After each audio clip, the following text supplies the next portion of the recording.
to Joe's Atmosphere. Cook your shrimp, please. All of a sudden, my shrimp pan is burning up like a smoke fest.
All right, boys and girls, welcome aboard to State of the Atmosphere. I'm your host, Joe's Atmosphere, and today we're going to look at the Guardians of the Galaxy Volume 3. We're going to have a little bit of a spoilers review of it at the beginning of the show, and then we're going to talk about the future of the Marvel Cinematic Universe afterwards and the aftermath.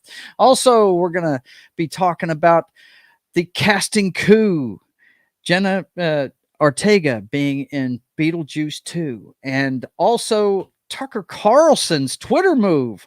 All this and more tonight on State of the Atmosphere. I want to thank you guys for showing up. I am your host, Joe's Atmosphere, and I want to welcome my co-hosts tonight. First of all, first in the house tonight was John Doss Wolfen. How you doing, man? It's good to see you. Doing good. He's going to be the guy that's with me during, and I think Matt's going to sit here too. But there's a certain member of our cast that can't handle spoilers, so we're going to have a spoiler part of our review first. The other cast member we have in right now is Matt from Small Time Republic. How you doing, man? Hey there. Good to Doing see great. you. Yeah, he's not as big on spoilers as our man Knock. Knock can't handle it. He's not into that too much. So we got to respect his wishes and do that part early. But what we're going to do, guys, is anybody, and this is for any of my friends that I invite through the thread, we're going to use the Guardians of the Galaxy graphic to let you know when we're done with that part of the review. So just be looking for that. What were you saying there, Matt? What were you saying? Oh, I was going to say, just wait until Nock finds out that Vader is Luke's father. Right? Wait till he finds that out. He's going to be super upset. And yeah, maniac boy. He just can't. And what's funny is that's the one guy that goes to see everything Marvel. I mean, the Phase 4, the first, what was it? The first movie, it was Eternals, right? Wasn't that the first one? I think it was. But I took my wife to see that one. Shang-Chi for Eternals. Was it? Both were like fall of 2021. Right. Yeah. Well, I didn't go see Shang-Chi. I didn't go see it. Didn't want to see it at all. I thought it was better than Eternals. But yeah, it was. It was. But I waited until it came on Disney Plus. I just wasn't interested. And then Eternals, the only reason why I went and saw it in the theater because my wife's a huge Angelina Jolie fan. That's the only reason why I went and saw it. And same thing with Doctor Strange. The only reason why I went and saw that is because she loves anything that has to do with magic. So, and she's a normie. She hasn't read these comic books. I have come to grips with the fact that these movies aren't made for me anymore. They're just not. So, I've come to grips with that. But it doesn't mean I'm not going to call out what would have been better story choices, that I enjoyed from the comic books. But anyway, let's recognize the chat before we get started here.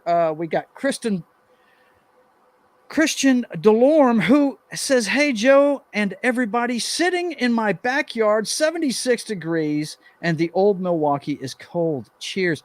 My brother, let me tell you something, man. it's already hot where me and Matt are. Okay, it's already there. We're already in the 80s. Of course, he and I are used to Augusts, which average 100 plus. So, but the few nice days are over with for us. We're 80s plus from here on out, right, Matt? Yes. Yep. It's 84 and humid here, so Yeah. Well, you're not. You're just a little bit north of me. You're one state away from me to the north. So yeah. Mm-hmm. Let's see. Anything else in here? He says, "Bonjour, Jean, and congrats on your new healthy life. I struggle to quit smoking." Oh, dude, you know what it took for me to quit smoking? I smoked for 32 years, Christian. They hit you hard enough on a wallet, you'll quit. I was working at Libby Glass, and they were going to charge us $20 a paycheck more for health insurance, and we got paid weekly, so that was going to be $80 a month. Right? Wow. Yeah, that was going to be $80 a month more for medical insurance. Plus, that's what, cigarettes. $560 a year. Yeah, on top of the cost of cigarettes already skyrocketing. I said, you know what?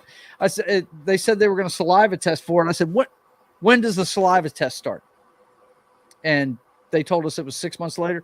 I said, fuck it. I just put them down. I was like, the hell with this, man. I like my money too much. You know what I mean?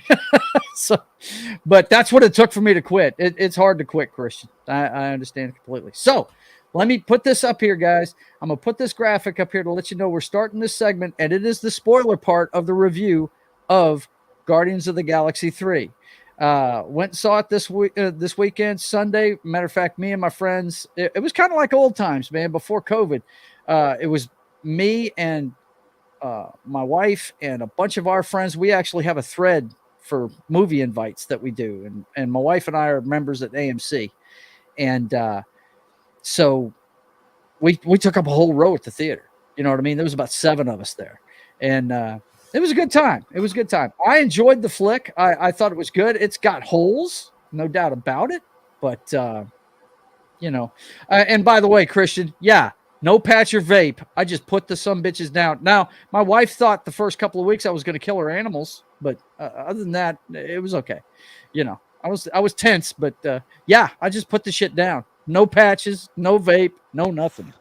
Yeah.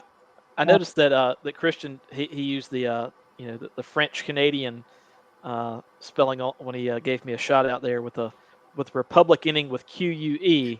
Yes. So yes. Let me show that on screen for folks. I don't know how I feel about that. His phone. Yeah. Don't be concerned. His phone. He said this in the past. I know this for a fact. I've seen him on other shows, and I've been on streams with him before. Yeah. He doesn't do many, but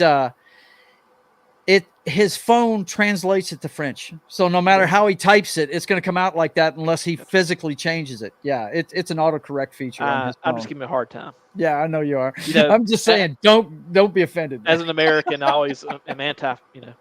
Right, I got you. And let me tell you something. Not to get too far off track, but I've never understood that. We've both got the same idea of freedom, right? And I've never understood that. I've never understood that at all. Why we don't get along at all. Stereotype. Yep. It's so weird. And look, one of our major landmarks was a gift from them. Yep. I mean, yep. Your state, Joe. Yeah. Yeah. Right. There you go. Yep. My state at the time took up half the country. Right. Really. But the purchase. But anyway, getting back to the film. I thought it was good. I liked it better than the second one myself. John, did you like it better than the second one, or about the same? About the same? Yeah, about the same. I thought it was a nice wrap up. Be prepared. It's a little long because it gets kind of Lord of the Rings at the end of it, because it does have a wrap up for every one of the characters, and for their future going forward and stuff like that. I saw a friend of ours get really upset about the animal cruelty in it, and I was like, well, it kind of needed to be there. If you ask me, I mean, it's part of the story. It's nothing off the it's so weird, man. This I saw some story where parents were upset about it, and I'm like, well, it's got a PG-13 rating for a reason. You know, Yeah. they put those ratings on movies for a reason. You know what I mean? And it's got the MCU's first F-bomb. That's in it. You know, it's just Wow. you know, it's part of a joke, but pretty effective one. Actually, one of the few effective ones in the movie. But as usual, the funniest guy in the damn movie is Drax. You know, everything he does is funny as shit. It really is. Well, WWE prepares you for that kind of thing, believe it or not. Yes, they do. Yeah. The guy's comic timing is really good. It's fantastic. And they had a little bit of his backstory in it too, which was really cool. That's one of the things I've heard arguments that it was kind of scattershot, and I'm like, well, you know, they had to. Everybody knows that James Gunn's moved on, so they kind of had to wrap it up in this one, and they filled some holes, you know. I didn't like the fact. Now, this is just a personal choice, but I did not like the fact that Star-Lord was a drunk at the beginning of it. I didn't like that shit at all. I thought that was stupid. I really did. It was kind of like how Thor's fat at the beginning of Right, the game. same kind of fucking thing. Just make him, you know. I did like the fact that you know that they didn't slam him and Gamora back together. I thought that was cool. You know, she's a different person, right? And the same things that happened in the past haven't happened to these two, you know. And he's kind of a pathetic simp in the movie for her, you know what I mean? And which is understandable. He you know, he loves the chick, and she just doesn't understand it, you know. But I thought that was cool. The problem I had with the movie was Adam Warlock. That was just the way they handled it. He came in like a boss, and then the rest of the time he was a friggin' comic relief type character. I mean, I personally, John, I don't know how you feel about it, but I would have handled him differently. The boss move at the beginning of it was really cool, but I just subtracted him from the rest of the movie until maybe the end of it, because you remember there was that little bit of a thing between the evolutionary and his people's leader, I guess his mother or something like that, right? Yeah. Well, why not have him defending her honor at the end of it and helping them out? You know what I mean? You know, like Captain Marvel did at the end of Endgame. I thought that would have been a better take on it, but they turned him into a total retard. I mean, just stupid. But they do kind of play it off as the fact that he was born yesterday kind of thing. But I mean, the Vision was born yesterday too, and he was a fucking boss in the Age of Ultron. You know what I mean? But that was my only really big problem with the movie was the Adam. They just wasted Adam Warlock. And let's face it, for us old comic book fans, that character is several movies too late. He should have been in Infinity War. I mean, he should have been involved in that. So, you know, it was going to be difficult to bring him in anyway. And there's no explanation for what the dot in the middle of his forehead is at all. You know, because right in the book. You know, in the comic books, that's the Soul Stone, you know. I mean, I like the way they did the Soul Stone in Infinity War, but it makes it difficult to bring him into the story, you know. And anytime that and the other knock I have in this movie, it's the same thing. Look, the rocket stuff is fantastic. It's the best part of the fucking movie. His backstory is fantastic, man. It is awesome. It really made me think of my favorite episode of The West Wing, which is a two-parter that starts the second season of that show, where one of the main characters is on an operating table, and the whole story is told through thoughts he's having on the operating table about how this entire group was brought together and how they got this guy to become president, right? It's a fucking great show. Anytime somebody wants to talk about The West Wing, I always say, watch In the Shadow of Two Gunmen, part 1 and 2. Just watch that and see if you want to watch the show. You know what I mean? And they did that with this. I mean, Rocket's hurt and he's on the table, and all you see is what he's thinking about his past, something we've always wondered about. We know he's a cyborg. We know he was built by somebody. We don't know what it's about. And boy, the guy that's playing the bad guy in this, Marvel didn't fuck around with, oh, it's a sympathetic bad guy, you need to feel for him. No, this is an evil motherfucker that twists people into shit they don't want to be to further his own goal. And he's just straight up fucking evil, which I thought was great. The whole thing with Rocket was fantastic. It really was. Well, you But want the high evolutionary? yeah, the high evolutionary, fantastic. That guy's fantastic. But now that is a race swap, right? I mean, I think that's a race swap. I don't really know. I didn't know much about this character. I think- never read anything about him. Yeah, it is, but it's not like one that matters. I don't think it is. Really, they did a great job with this character. The actor did fantastic at it. I mean, he looks at everybody else like they're insects, and they need to be doing his bidding. I mean, what was the line, John, that he said? God couldn't get it done, so I stepped in, or some shit like that. It was something like that. He's definitely thinks he's God. You know what I mean? He is above God. You know, and they, you know, but in typical Marvel style, they don't let you feel a lot of this stuff. You know, you get the feels. The best feels you get is in the Rocket story, and it is dark. It's a darker movie than the other two have been, but they always throw in some stupid bullshit ass jokes that are dumb and stupid and don't even land, just to break it up. And I'm like, God, man, come on. You can tell a fucking cool story this way. You really can. You know, I mean, every time I see this, I go back and I watch Infinity War. There's none of that. Nobody was telling a joke to Thor when his when his brother was killed in front of him. Nobody did that. No, they did not do that. You know, well, that opening scene in Infinity War, it sets the tone for the rest of the movie, for the entire movie, and it's like that the entire show, right? Yep. So, and this could have been that way. It could have been, but they kept busting it up with jokes and shit. But James Gunn can't help himself there. He's gonna. I know. Yeah. And it was funny. I was watching one of the reviews earlier today, and this is the first one out of the 3 where he wasn't reined in. He wrote this completely by himself. They gave him free reign to do whatever he wanted. So, well, this wasn't supposed to be the Guardians of the Galaxy we got.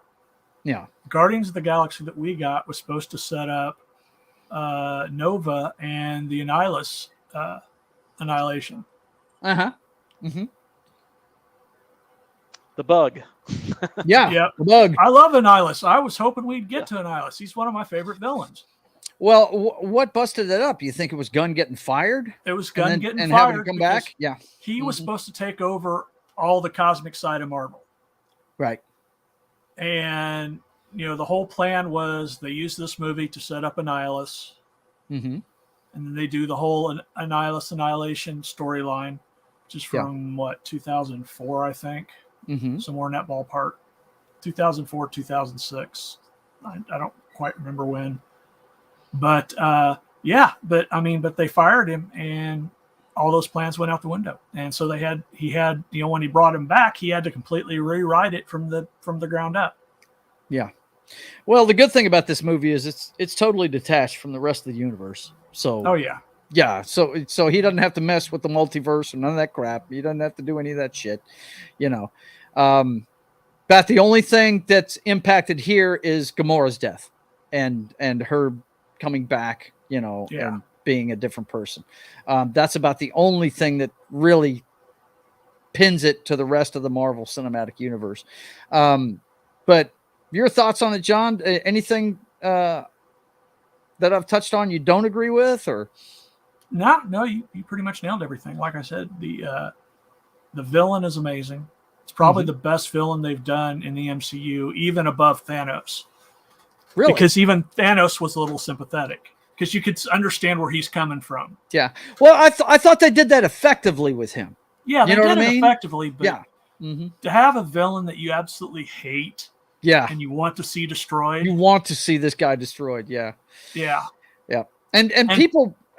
One thing I didn't mention, there was. I heard people talking about the children being trafficked or something, and I'm like, no, that's not trafficking, guys. He's going to experiment on these kids. You know, he is an evil son of a bitch. You guys are reading too much into this. I'm hearing a lot of, you know, the people's different. What do they call them when they put them on their wristbands? Their causes. I'm hearing a lot of their causes, you know, coming out, being triggered in this movie, and I'm like, dude, you're reading too much into this. You know what I mean? This is an Yeah. evil motherfucker that experiments on people until he gets what he needs. And that's one of the reasons why he's after Rocket. That's why he sends Adam Warlock after him to get him. Apparently Rocket has got something in him that the evolutionary really wants to expand upon. It's the thing he's been looking for. Well, he just didn't know he had it in him. Yeah. The thing he's looking for is the spark of creativity. That's it. He's training these kids to do all this math stuff and all this engineering stuff, and then he says they can tear down whatever this they can do all these things, but they can't build, they can't create. They can't create on their own, and Rocket can. Yeah. And we've seen that all through the trilogy, that he can take anything and get right from the first Prison Break. This guy can take a bunch of shit, slam it together, and make it happen. Right. And that's what the High Evolutionary wants to add to his what is it he's doing? He's trying to create a world, right? A universe. He's trying to create a perfect society. That's what he wants to create. And man, dude, you want to talk about somebody that just doesn't get it? That dude right there don't get it. But anything else you want to say about the movie? Yeah, unlike a lot of movies, they have a lot of throwaway bonus scenes, extra credit scenes, in a lot of the Marvel movies. Sometimes they set up something, but a lot of times they're not really setting up anything. Or if they are, it's something that's so far down the road, it doesn't really matter. Right. But this actually set up that Guardians is going to continue with a whole new team. Right. Just like the Avengers, right? Just like the Avengers did after what was it? Ultron? Was it that one where they showed the new team? Yeah. At the end. Right. And the other one, I'm with you on that one. That was great. That one was fantastic. It really was. I mean, we're in the spoiler part, so we can talk about it. But Peter Quill eating breakfast cereal with his grandfather. It was his grandfather. The back of the newspapers, like hometown boy returns after alien abduction. Right. Kevin Bacon is talking all about it and shit. Yeah. Nice. Yeah, there's a couple of odes to the special. They only mention, I mean, Mantis mentions a couple of times he's my brother, and that's it. They don't really expand on that one at all. They really don't. But and Star-Lord calls her his sister. So they acknowledge the fact that they're that they're brother and sister, but that's about it. Well, when you're a planet, you can spread your seed a lot. So man, there may be other siblings out there. You sure can. The surprising thing about the whole thing was the end tag, Star-Lord will return. Yes, the legendary Star-Lord. Star-Lord will return. That was the thing. He wasn't so legendary in the end of that. He was just sitting there going, man, I'm cutting the yard, and this kid is just sitting there watching me. What the? It's kind of creepy. When he could be helping, and his grandfather goes, "Don't get me started." It's too funny, man. It's a good movie. You need to go see it, dude. Out of everything they've made, I'd say this is the best one since No Way Home. Would you agree with that, John? It's the best thing they've made since then. Since No Way Home, I could argue that. Although I really did like Doctor Strange a lot. You did, yeah. Yeah. I could say, me personally, I had problems with it. Of course, it just left a bitter taste in my mouth because of the Illuminati scene. But that's just because I'm just waiting to see another Fantastic Four movie. I'm a big fan. So and that's who I wanted. And it's like they finally gave me John Krasinski as Mr. Fantastic, and then killed him in 5 minutes. Turn him into spaghetti, and I'm like, it doesn't mean we can't get him again, but we probably won't. Right. But anyway, what else do we want to talk about in the spoiler part so we can bring our boys in?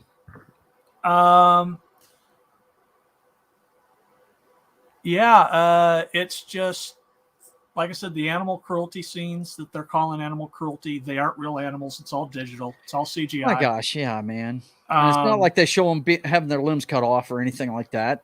No. But the animal characters are really well done. I thought, that spider or the spider buddy gets a little annoying. The Spider Bunny? Yeah. Yeah. I like the walrus. I'm with you. I like the two that were in the cage next to him. The walrus and the otter. Yeah. Yeah. I thought they were cool. Hang on one second. I'm texting Knock, telling him to get ready. Yeah, I love that. I loved how they come up with their names. It was really cool. Everything with Rocket and the bad guy was fan-fucking-tastic. It really was. And we finally get to see King Groot. Yes, people didn't know who that was. I saw somebody talking about what happened. We had a Hulk Groot. I'm like, no, that's King Groot at the end of it. That's his ultimate form. Right. He grew into his ultimate self, man. Yeah, it was pretty freaking cool. Okay, so let's we'll talk about what's coming up in the rest of the MCU and how this movie's doing and all that good stuff here in a second. But let me let the folks know that we are done with the spoiler section. No more spoilers on Guardians of the Galaxy 3. We are done with that. So let me text Knock and let him know. He said Roger, and there he is. He's in there. Okay. Yes, hey.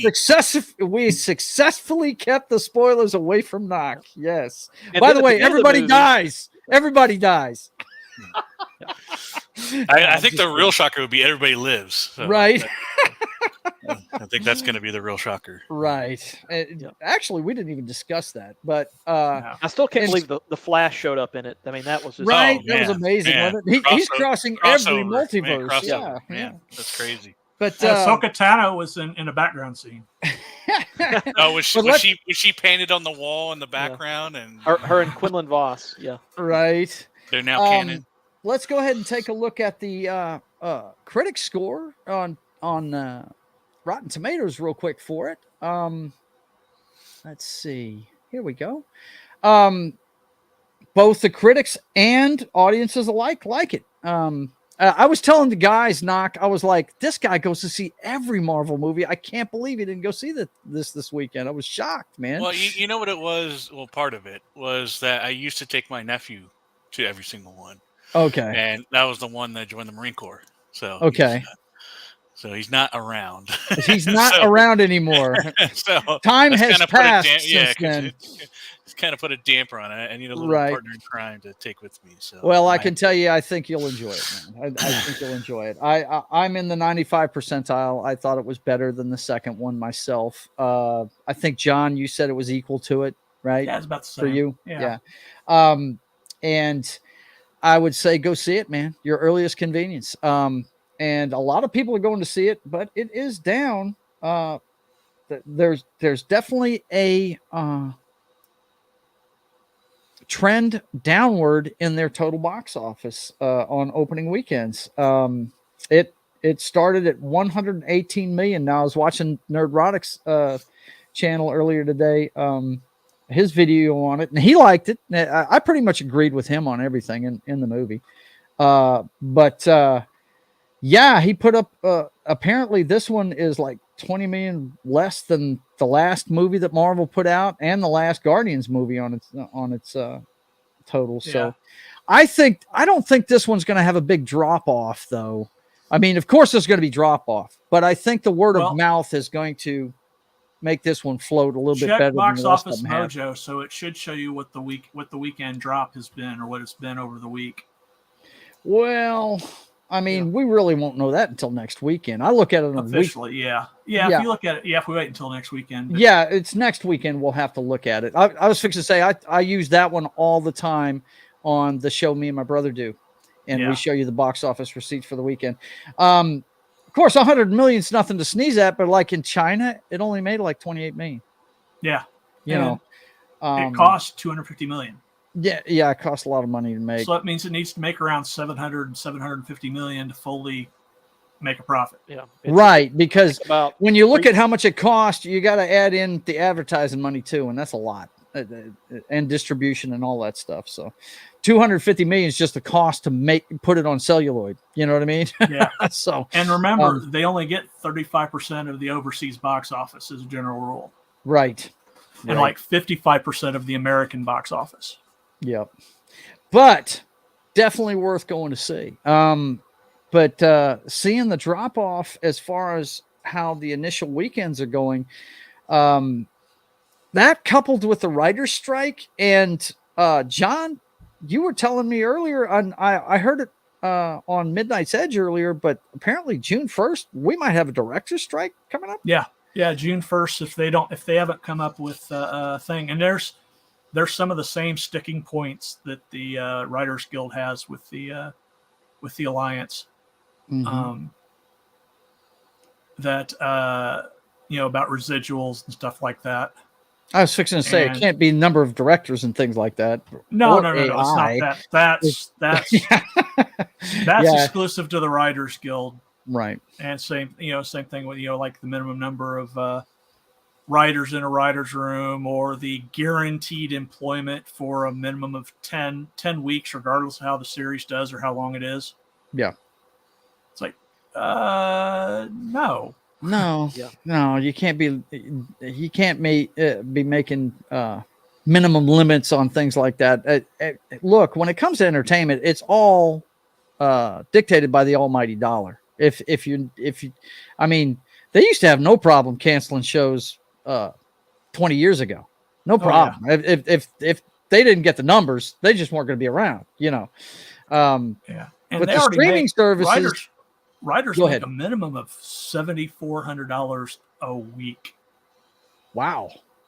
You're kidding me. Right now, yeah. That's what they make a week right now. And they're bitching about that? Yes. Wow. That's amazing. Oof. But I guess the next... Oh, wow. This has got to make some money for them, really, because the next movie, I don't think is going to make much money for them at all. Oh. Not at all. The Marvels is going to be wow. That's going to be a tough one to sell right there. It really is. I think Guardians 3 will make its money back. Yeah, I think it will too. I don't know if it's going to do $1 billion though. I don't think it'll do $1 billion. It's not going to get to $1 billion, but it's right now. It's at like 330. Mm-hmm. I think you can get to 700, a little bit above that. Yeah. The word of mouth is going to have people going to see it. But the gripes you've seen in the papers about animal cruelty and child trafficking, people don't listen to that. That's people trying to bring attention to their own little causes. I mean, well, they're not little causes. What I'm saying is they're projecting onto this story, trying to latch hold. And I will say this: it's worth going to see just for the villain. Oh yeah. Yeah, it's nice to see a bad guy that they don't want you to feel. Do I need to back out again? No, no, not at all. Not at all. Clear, Joe. I don't like anything. It's not even spoiler. Joe knows this. I don't like anything. This whole critique stuff. Don't care for it at all. Guys, not before I see the movie. We'll drop it. Yeah. I literally don't watch trailers. I've been through this before. The only thing he watches trailers on is Star Wars because he just can't help himself. Yeah. Speaking of Star Wars, didn't you have some info for John for tonight? Oh yeah. I'm trying to find something else as well, but no. John, you remember we discussed the in between book for the Star Wars Fallen Order stuff. The 2 games. Yeah. So I got a little bit further into it, or I'm not completely done yet. But let me get this going here. There we go. So I didn't know a lot about the actress, and I might be giving away my punchline here because I put it right in the center stage. But I didn't, I didn't know anything about this writer before she even popped up in this book. But it's a writer named Sam Maggs. And I could tell from the tone of it that there was something there behind it that she was trying to come across as, and she basically turned one of the characters just gay from the game, and it's not Geode, is it? No, and it's just like when I looked it up and I saw the personal life, open lesbian, dedicates herself to including queer representation in her writing, I was like, yeah, that's what's happening in this book. And it's a shame because the stuff that, was actually Star Wars, and was, the action scenes and things like that actually mattered, was not bad. or it's not bad, but she definitely injected herself into one of the characters for this story, and it's a real shame that. That seems to be a trend at Disney here. Last I think few she years. got full support for this, to do this, and it's just like I said before I started listening to the audiobook, I knew nothing about this author, and then right away I picked it up that that this was the thing, because it's kind of like part Star Wars, part erotica. Oh my God! Really? Like, What's no, the name of that? Right? But hang on a second. Us freaks in the audience want to know what that's all about. I'm let me generally put that one back for- up. What's her name? this is Sam Mags, but that's right. But no, and she definitely included that there was like multiple scenes in the audio, and this audiobook's only 10 hours, but there's at least good 30 minutes of it that was Really? Yeah, there was multiple encounters of this, and it's a shame that someone had to put their ideals into it, and that's where we're at. Anne Rice wrote a Star Wars story. Interesting. So Wow. And Rampling. Anne Ripley. Yeah. And that's what I got from this book. Like, it's a fanfic written by somebody that wants to, put their message into it. And the story's not bad. I don't think it's necessary for the games, but it's. I could tell right away there was a. You're not the first person I've heard sit there and look at a piece of media and go, "That sounds like fan fiction to me."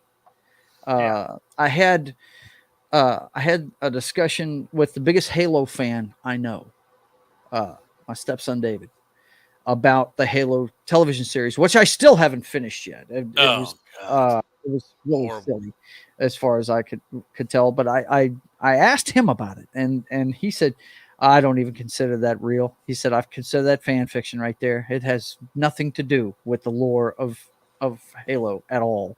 He said they're just grasping at things they like and using it. That's all they're doing, and that's what a lot of this stuff has been coming off with. And hopefully, I mean, guys, we've got this writer's strike going on. We touched on this last week, and my hope, when it's all said and done, when dust settles and they're done with this writer's strike, hopefully it'll weed out all the bad writers.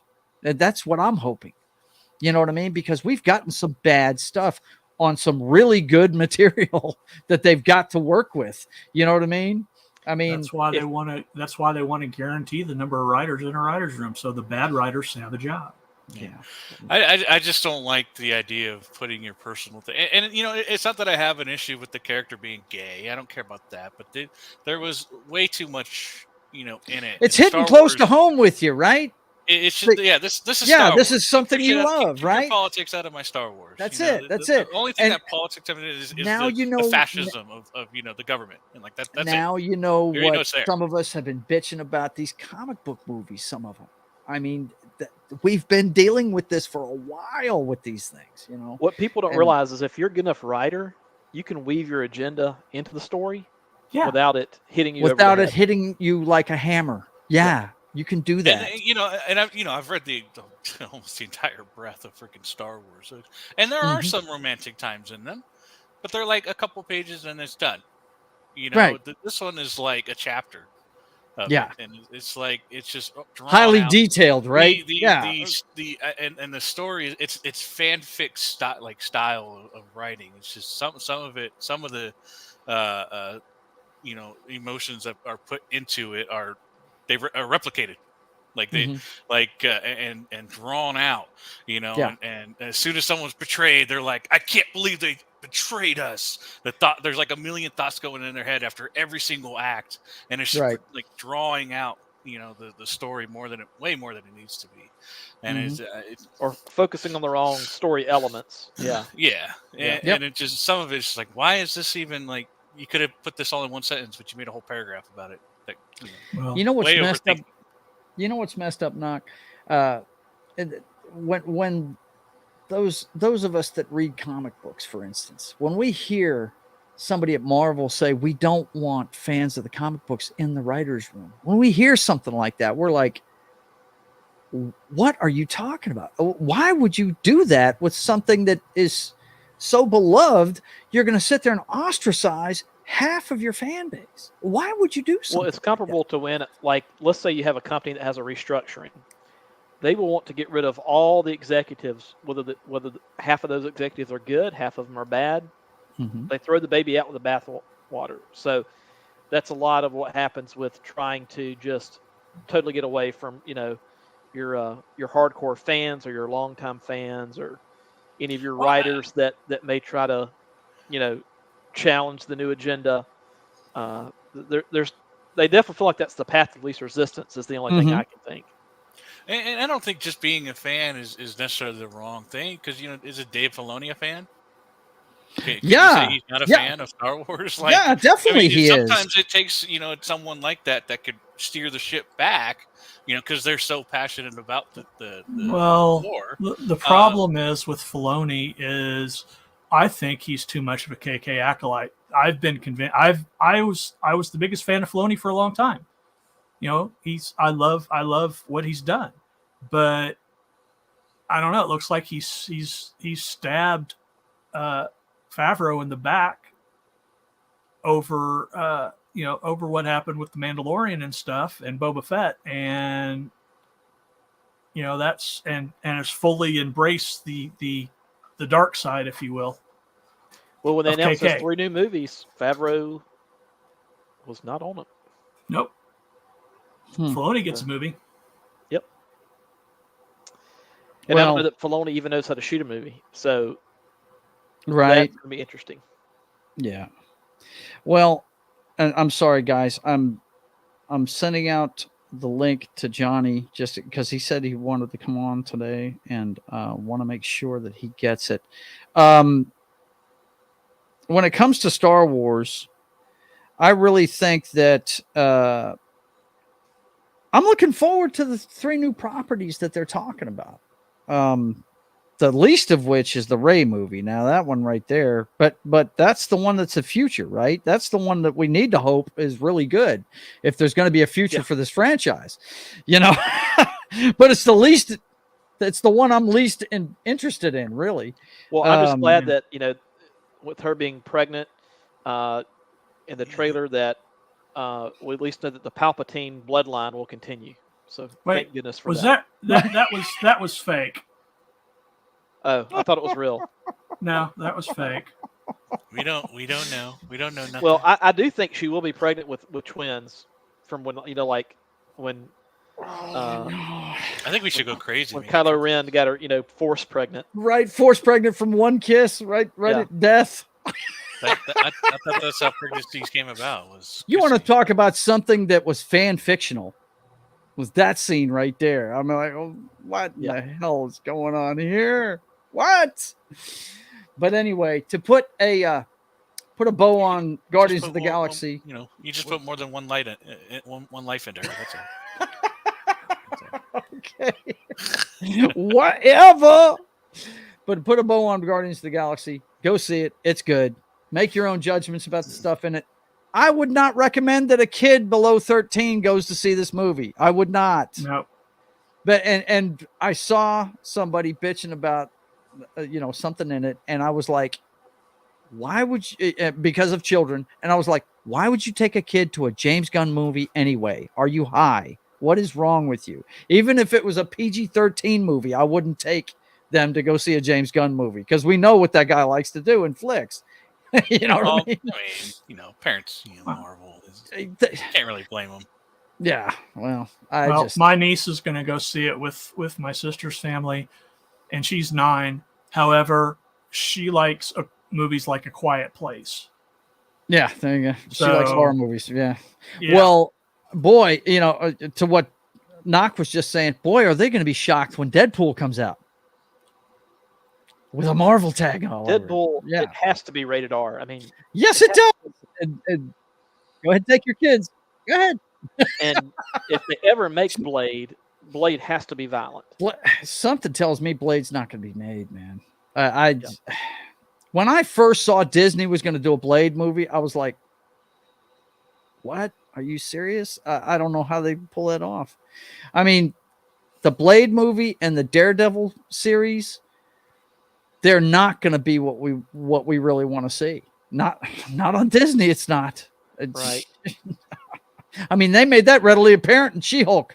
You know, we're going to mess with it all we want. Since this will be the first Blade movie that's in the MCU timeline, they technically, could bring in Chris Christopherson as Blade, recasting. Right. As Blade. Yeah. I was hoping for Tom Holland, but all roads lead to Tom Holland. You know they do. They all do. He's going to be in a Star Wars movie before it's over. It's called acting. Acting. What was that, John Lovitz? God, I love that guy. He's freaking great. Okay, speaking of acting, I think they have pulled off a coup with the casting of Beetlejuice 2. They're going to have Jenna Ortega, play the it's either daughter or granddaughter of Lydia. Hang on, look. I've got an daughter. article. I saw daughter. Did you? Okay. Well, it says it right here. Beetlejuice 2 set for the fall of 2024.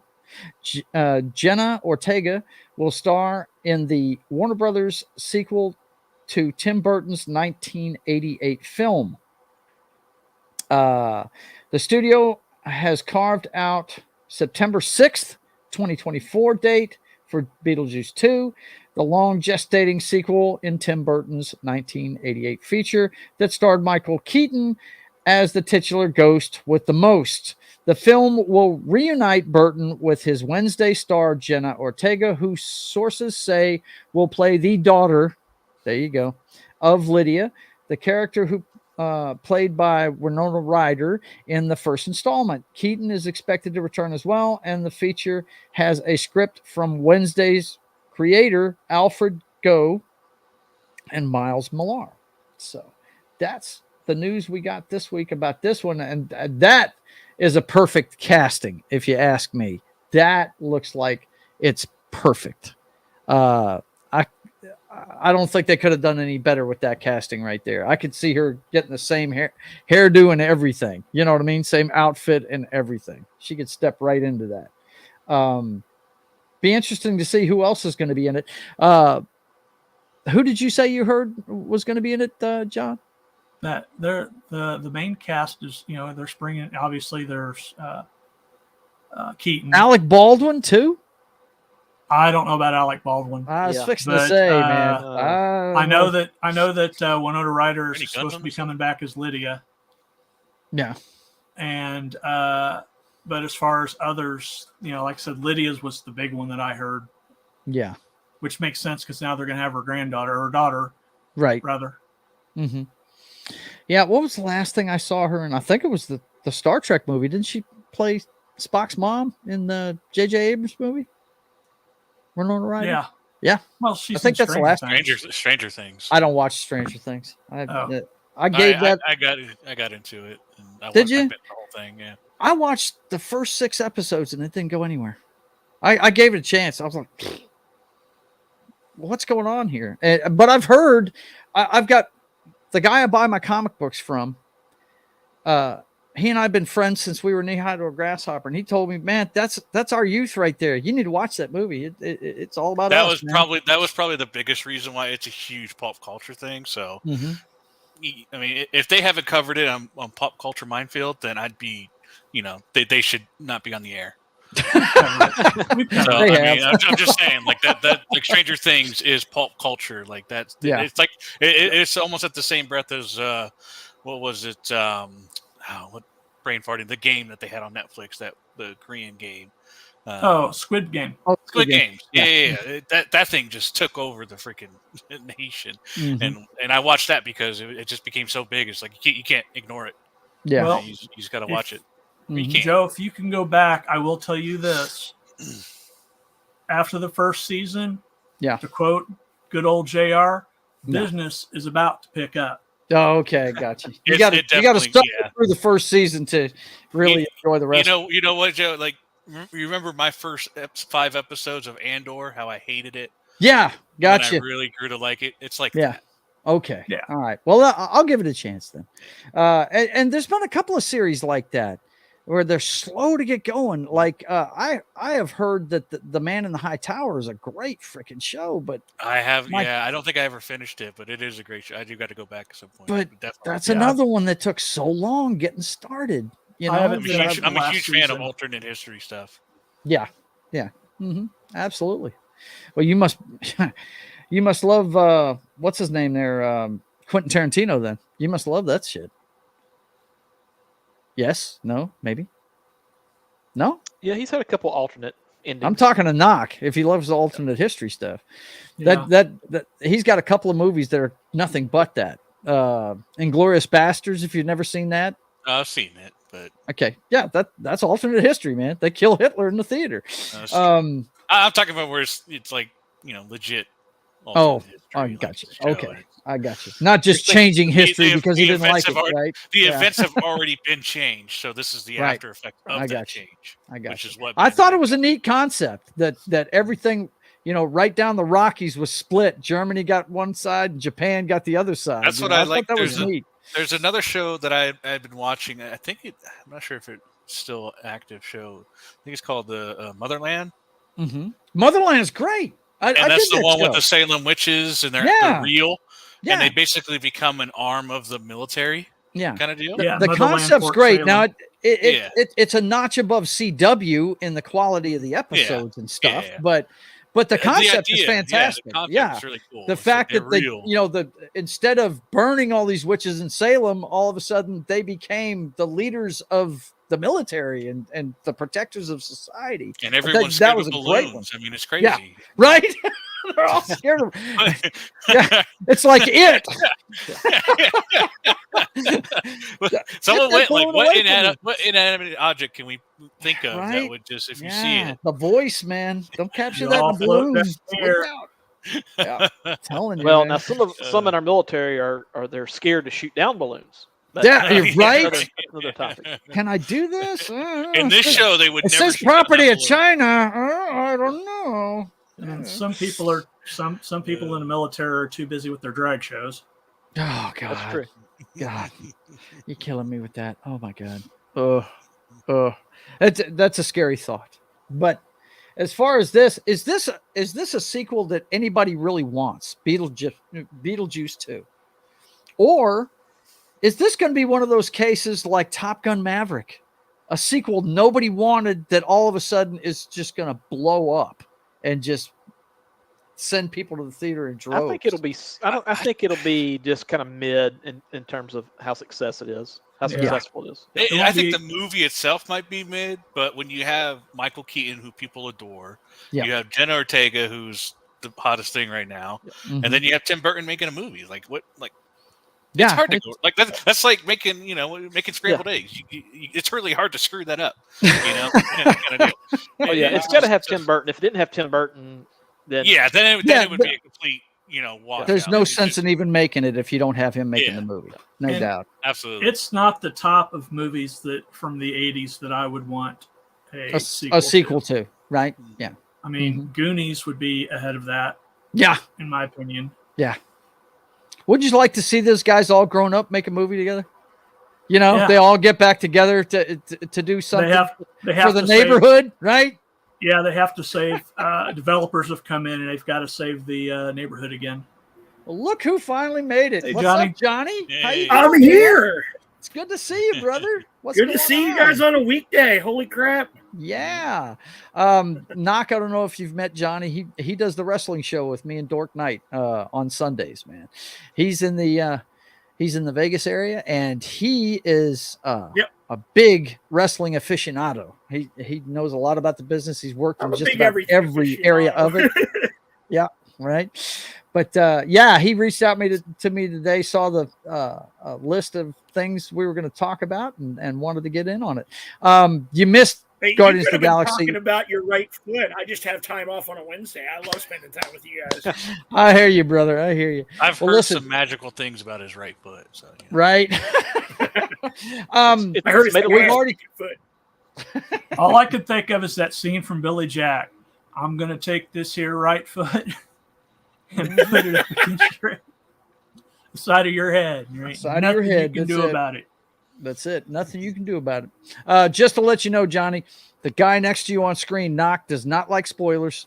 We've already done the Guardians of the Galaxy. You missed that part, so do not talk about it. See, I thought you started at 4:30. Nah, Damn. So we've already done that part.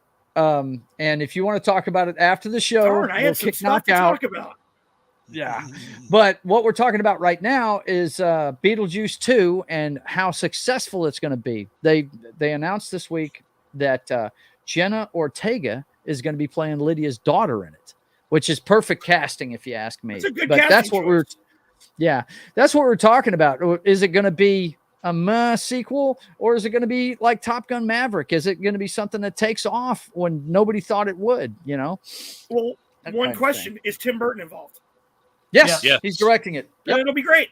Mhm. Then it'll be great. That's for I've only that- seen that- one Tim Burton movie that I couldn't stand, and that was Edward Scissorhands.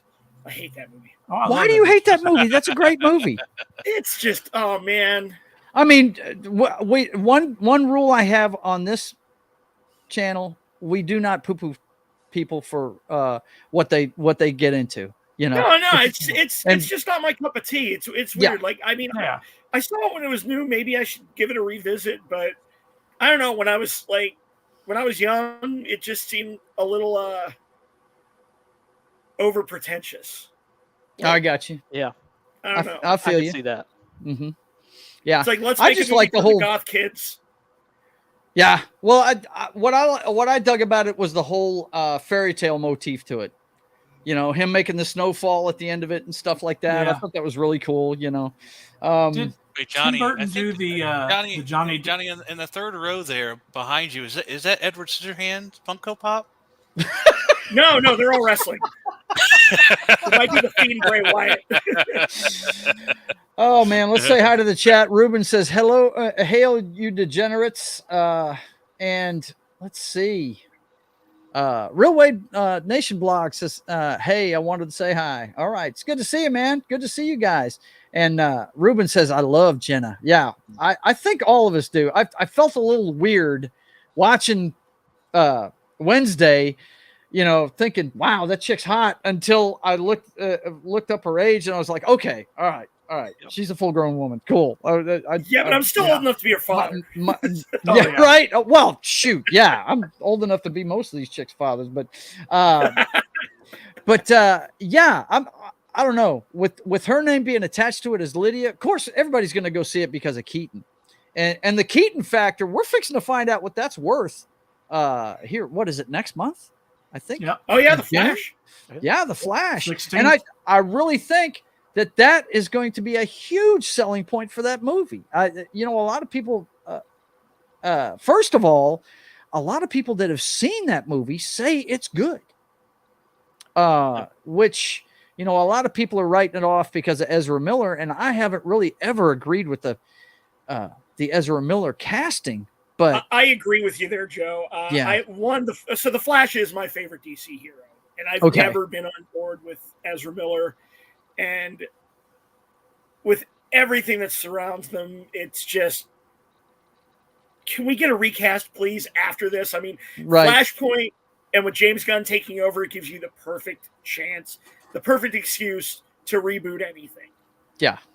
What would be awesome about that is if James Gunned Ezra Miller's character, and like, Oh man, yeah. Right. like blow up on a beach, or whatever, and like whatever the Just case. blow is. him up on a beach, and then all of a sudden, somebody zooms in, and it's Wally Yes. West, and all of a sudden, Wally West is the new DCEU Flash. Right. Yeah. I want to see Ezra Miller get James Gunned. But you brought up something there that I have been saying ever since they announced they were making this movie. You know, because the whole run of the DCEU has been kind of rough. I've enjoyed the movies myself. I've enjoyed them, but they've got their problems like anything else. And I mean, for instance, the Batman versus Superman movie. I dug that movie, but the Lex Luthor portrayed, that's more like the Joker. It's not Lex Luthor. You know what I mean?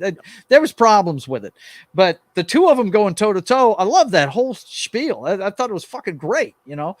But this movie, when it was announced, I said, okay, this is their chance to reboot everything. This storyline is tailor-made to make an entire new universe. You can fix everything with this one story. And if you, those of you out there listening don't know what this story is, the Flashpoint story is one where Barry Allen goes back in time to save his mother. And that has drastic effects throughout the DC universe when it happens.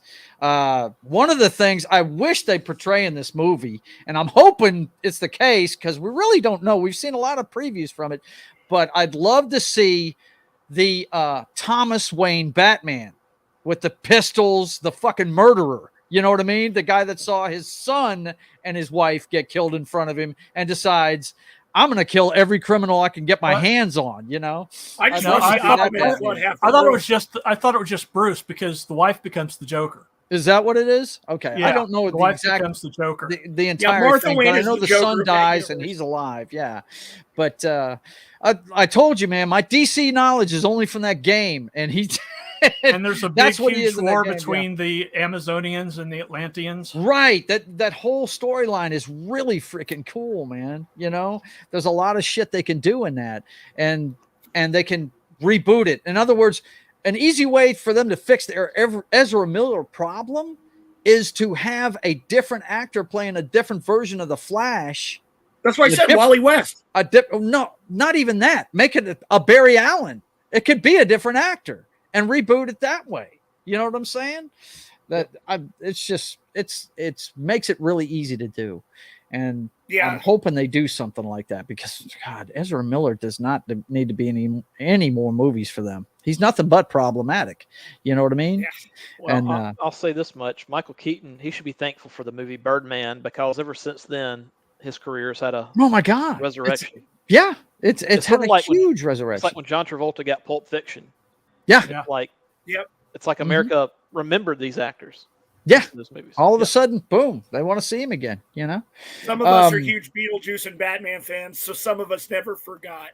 Yeah, that's it, man. Well, you know, I love the first Batman movie. I went and saw that 3 times the first day it was out. I mean, me and I was, God almighty, 1989, I was 24.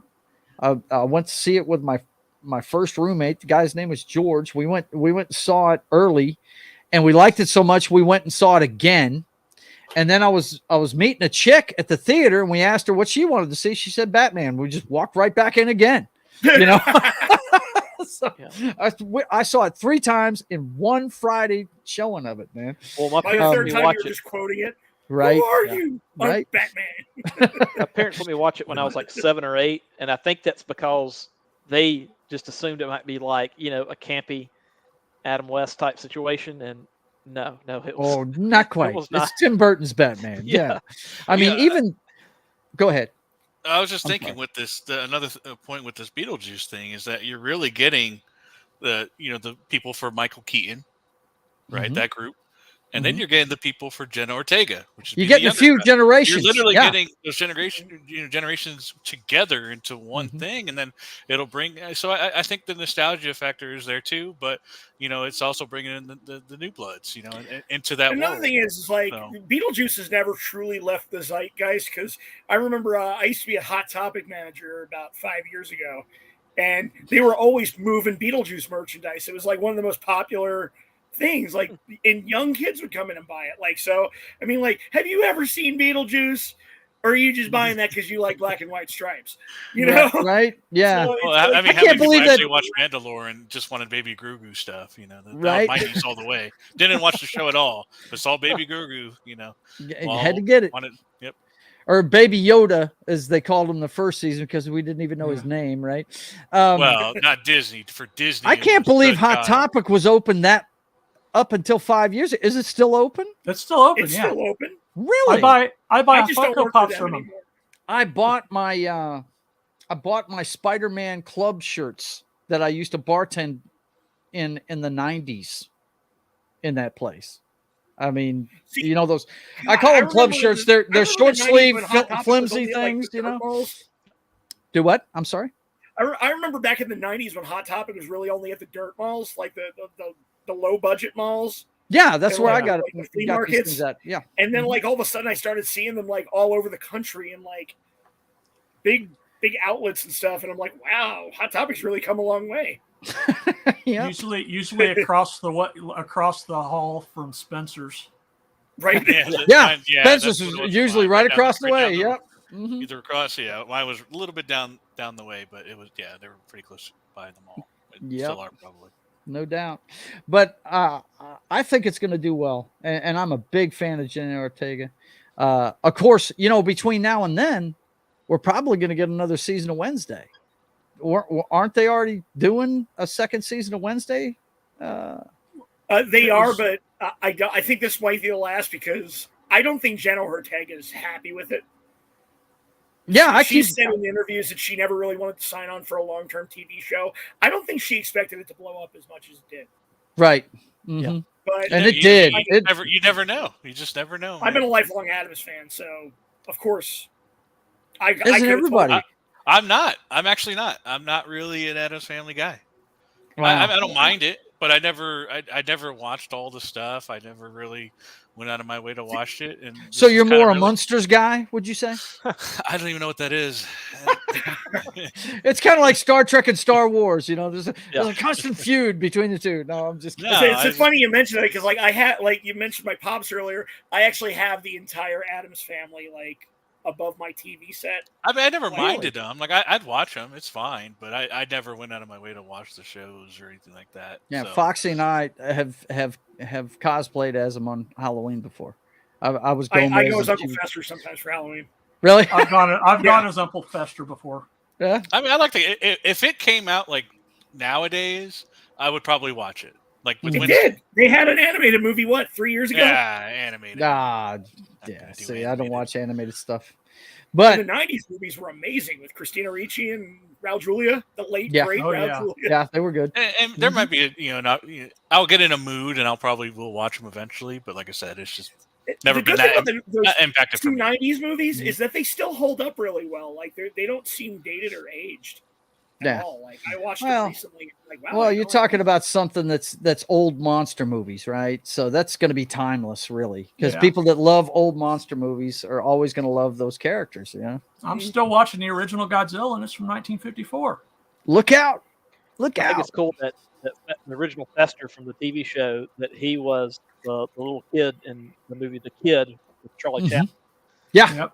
Mm-hmm. It shows you all the connections there are. Yep, it's crazy. 7 Degrees of Addams Family. Look out. But the Addams Family, it's want to talk about pop culture. That they've always been around. And it's understandable that somebody as young as you wouldn't be into it as much as other people. I haven't seen every episode of the Addams Family, but it cracked me up as a kid, and I've always watched the movies and stuff. She was a fan of the original. Yeah, I was too, but I you can be a fan of something, and for instance, when it comes to Star Trek, I didn't go out of my way to watch every episode of Next Generation. Now, Encounter at Farpoint, that original episode, everybody was glued to the TV to see what the new Star Trek was going to look like, and it was good. I enjoyed it, and it's not like I hated it. I wasn't.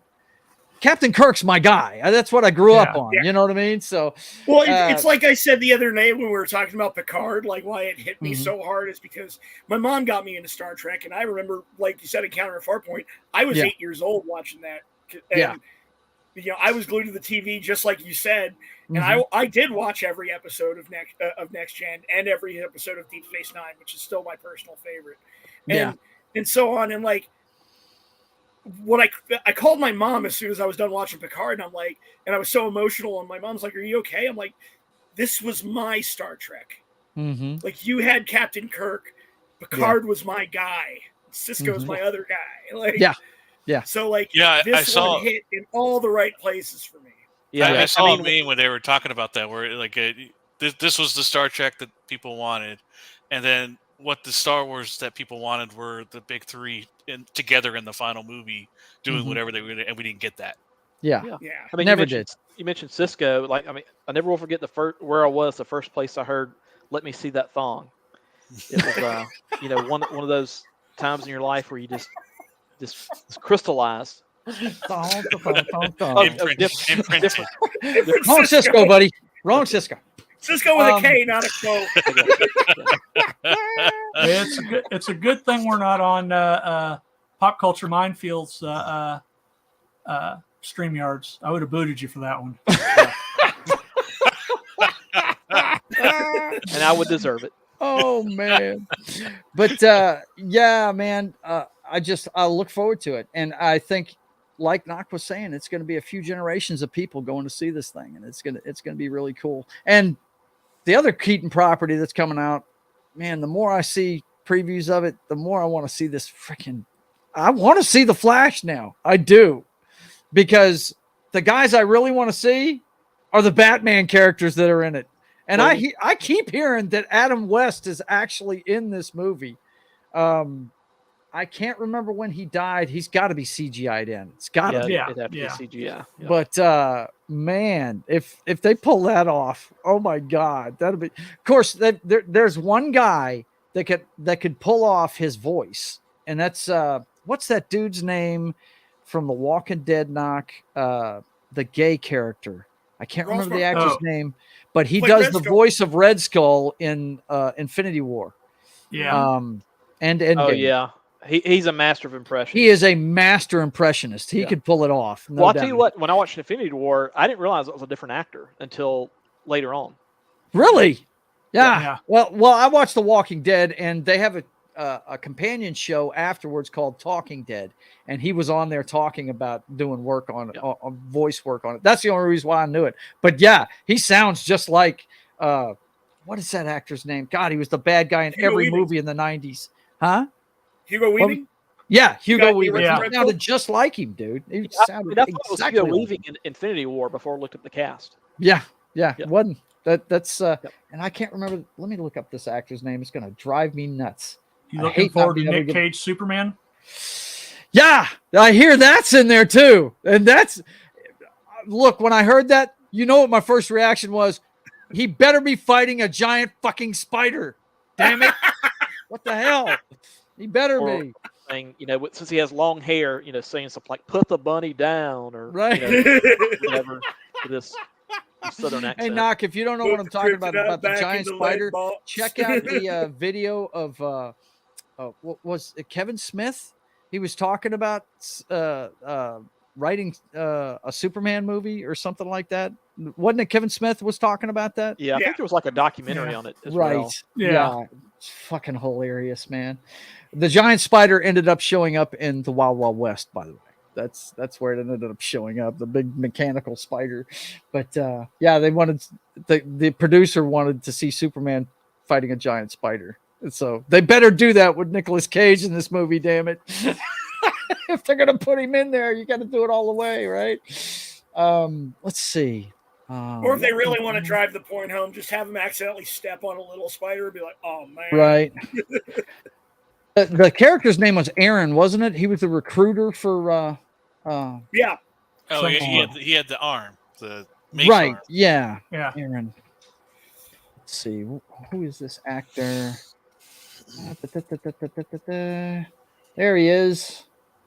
What is this guy's name? Yeah, Ross Marquand. Ralph Marquand. Yeah, that's him. Ross look him up. Marquand. This is him. I got him right here. That's him right there.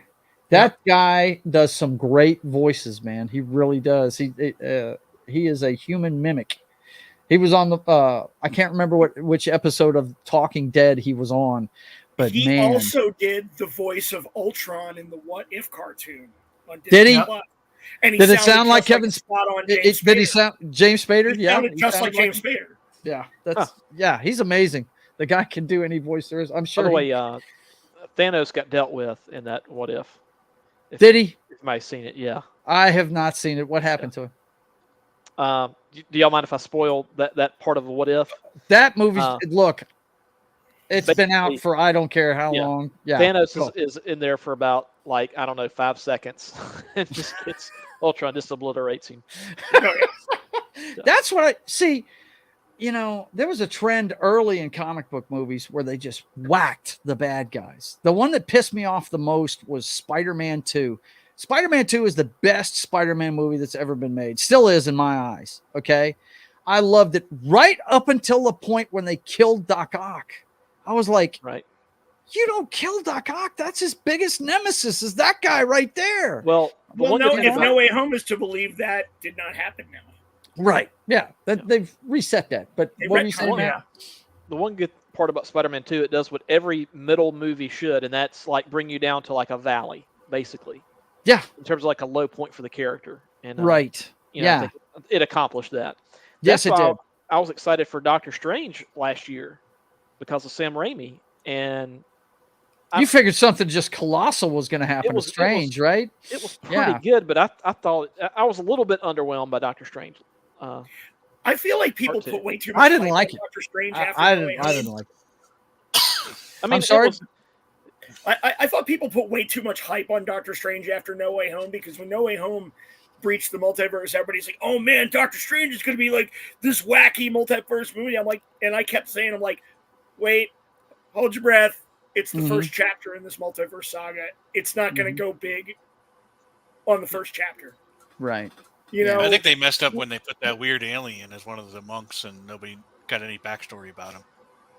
Yeah, I hear you.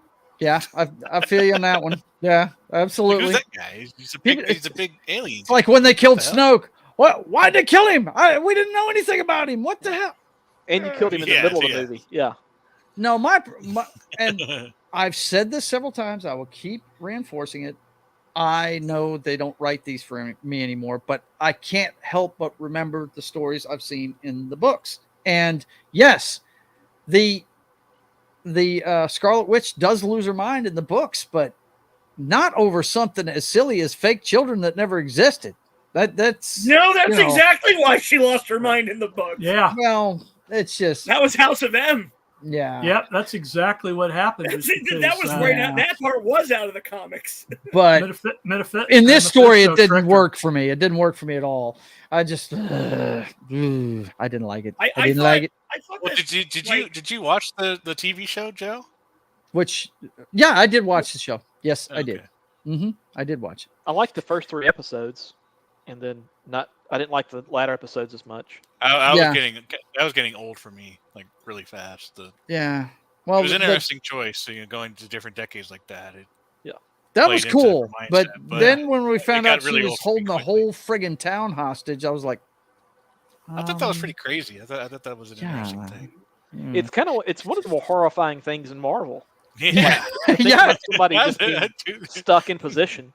And she's that powerful in the books too. Yeah, she's one of the most feared people in the fucking universe. You know what I mean? I personally feel Marvel's made 2 missteps with the multiverse saga so far. Like my biggest letdown with No Way Home, like it would have been a perfect movie except for one thing. I don't like that they all went back to their universes at the end. I thought the whole point of that was to streamline it all into one. I would have liked to see Doc Ock stay in the MCU and Norman Osborn stay in the MCU. Yeah. And maybe have the other 2 Peters go back to their respective universes, but keep the Spidey Rogues Gallery here so you can use them again and not have to bend the rules of reality to bring them back. So I thought that was the reason why they didn't do that. Why? Because Sony still owns Spider-Man. Yeah, I get that, but they own all the characters. They're like, yeah, give them back. We want them back. Yeah. It seems like a very myopic misstep. I know. And 2, and this one is not Sony's fault. You had the perfect opportunity with Wanda Breaking Bad and going nuts to bring mutants into the MCU. Yeah, because that's what happened in the comics. Rather than losing her mind and saying no more mutants, why not lose your mind and find a way to bring mutants in? It's like a reverse House of M, right? Which was the storyline that was based on. You know, because when Wanda went crazy, she wiped out the mutant gene from like 99% of the world, and like only 1% of mutants retained their powers. Yeah. Well, we do have our first mutant in the MCU, Kamala Khan. Yes, but she just showed up. Yeah. With no explanation. Yeah. She's technically, they call her mutant, but she was originally an Inhuman. Well, that's because Fox and Marvel were having they were phasing out the X-Men, trying to make everybody Inhumans. Yeah. Yeah. That's how they were going to redo the mutants, was make them Inhumans. Yeah. Yeah. I'm just and all glad that's mute now because I'm just they've glad I scarfed them got up. my Captain Marvel. Yeah. Say that again. I'm just glad I got my Captain Marvel. Oh yeah. Monica I hear you. Rambeau. She was Captain Marvel when I was reading the comics. In fact, she was the leader of the Avengers. Yeah. And Next Wave. I want a Next Wave movie. Yeah. See, when I was reading That's a deep Avengers, cut, but I want it. Yeah, yeah, I hear you. When the Captain. That's all I gotta say is I want the Captain. Yeah. There will be more F-bombs in the MCU. Right. My Avengers was the leader was I believe it was the Vision.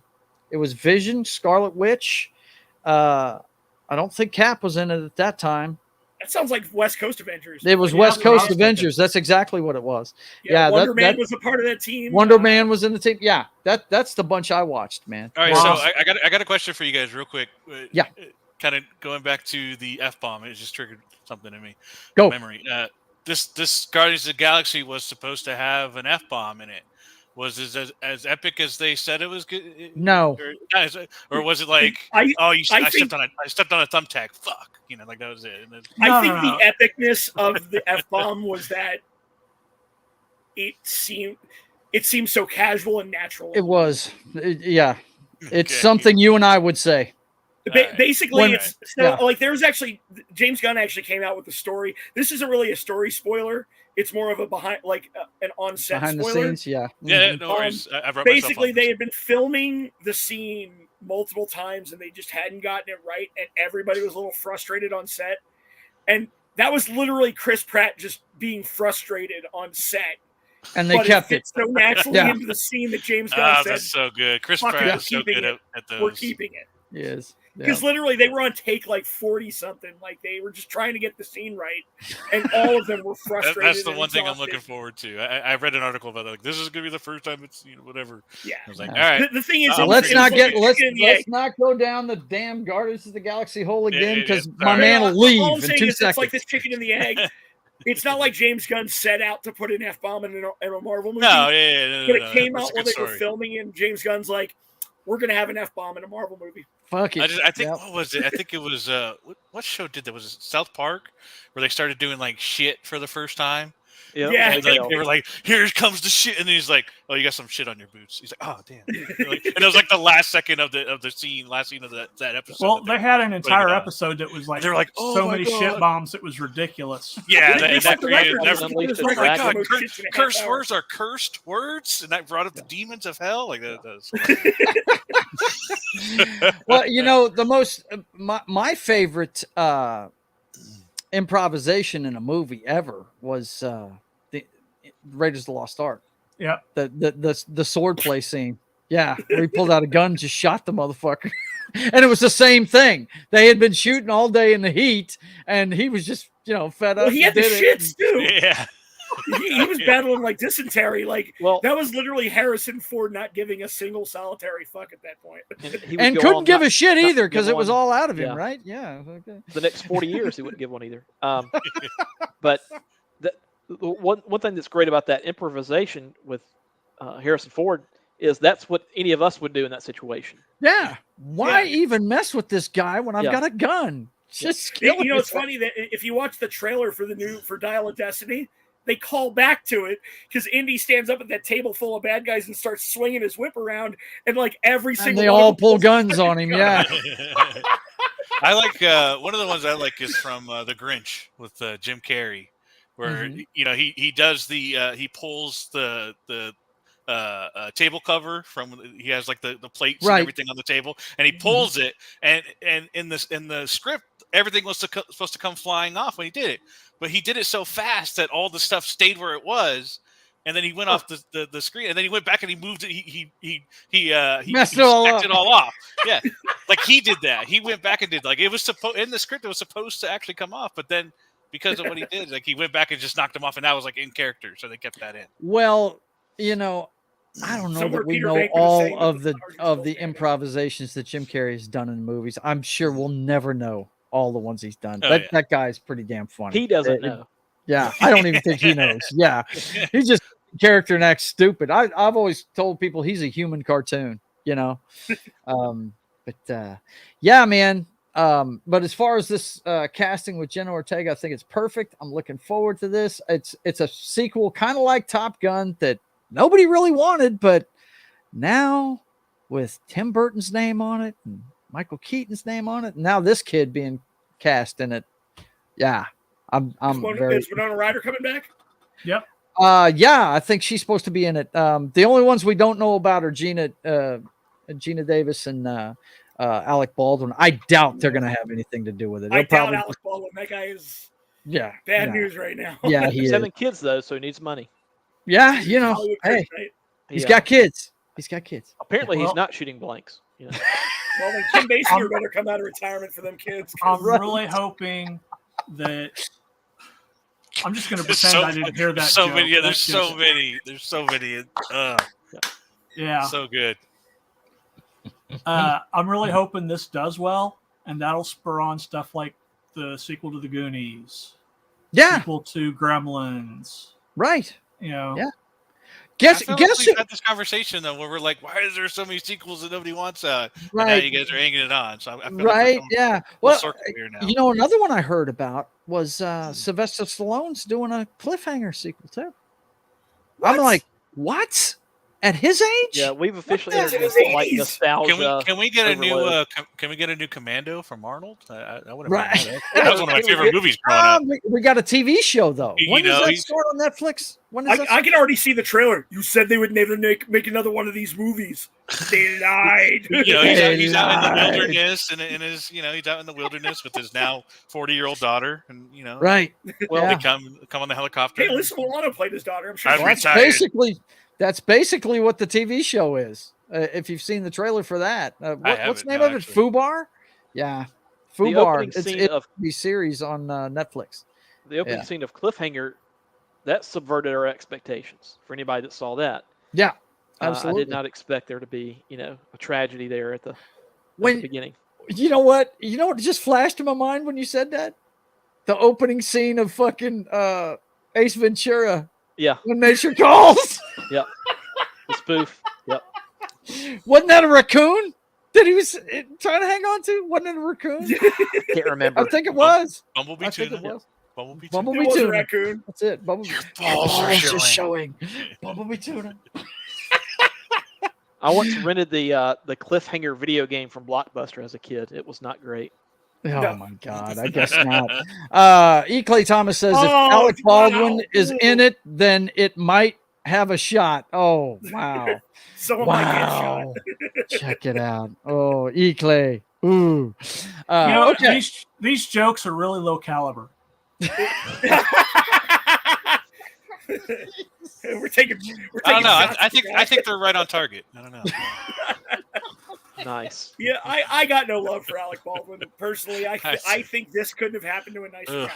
Yeah, it couldn't have happened to a nicer guy. Absolutely. Alec Baldwin's probably the biggest piece of shit in Hollywood. So Well, he was fine until that audio came out of him talking to his daughter. That voicemail. Yeah.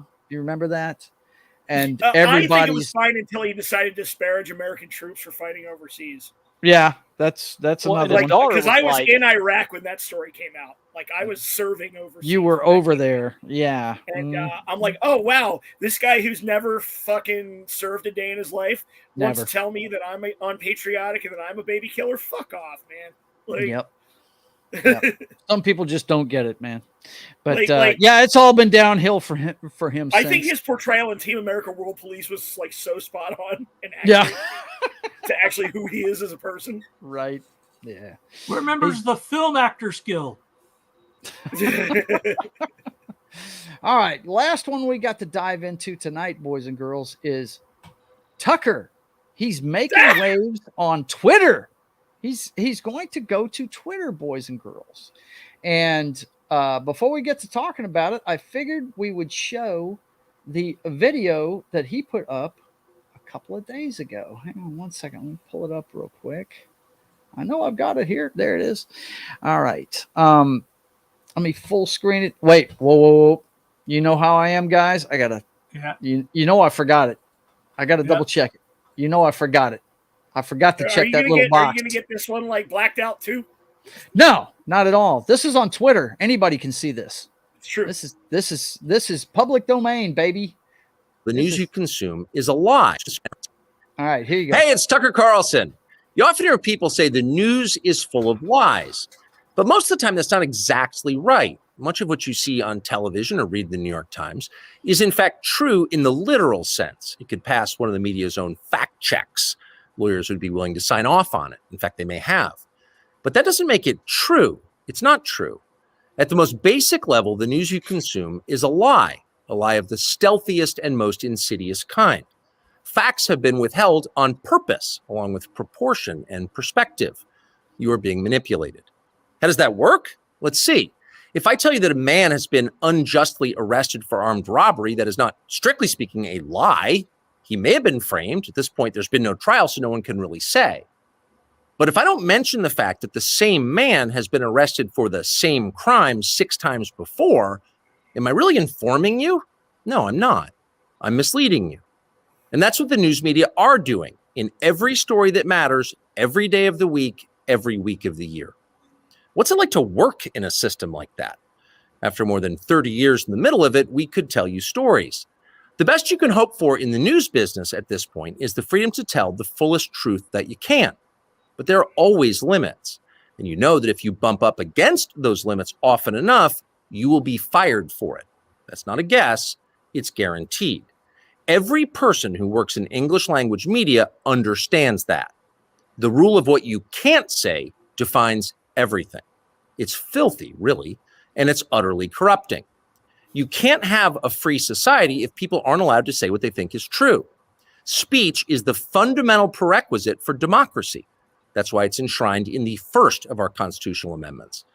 Amazingly, as of tonight, there aren't many platforms left that allow free speech. The last big one remaining in the world, the only one, is Twitter, where we are now. Twitter has long served as the place where our national conversation incubates and develops. Twitter is not a partisan site. Everybody's allowed here, and we think that's a good thing.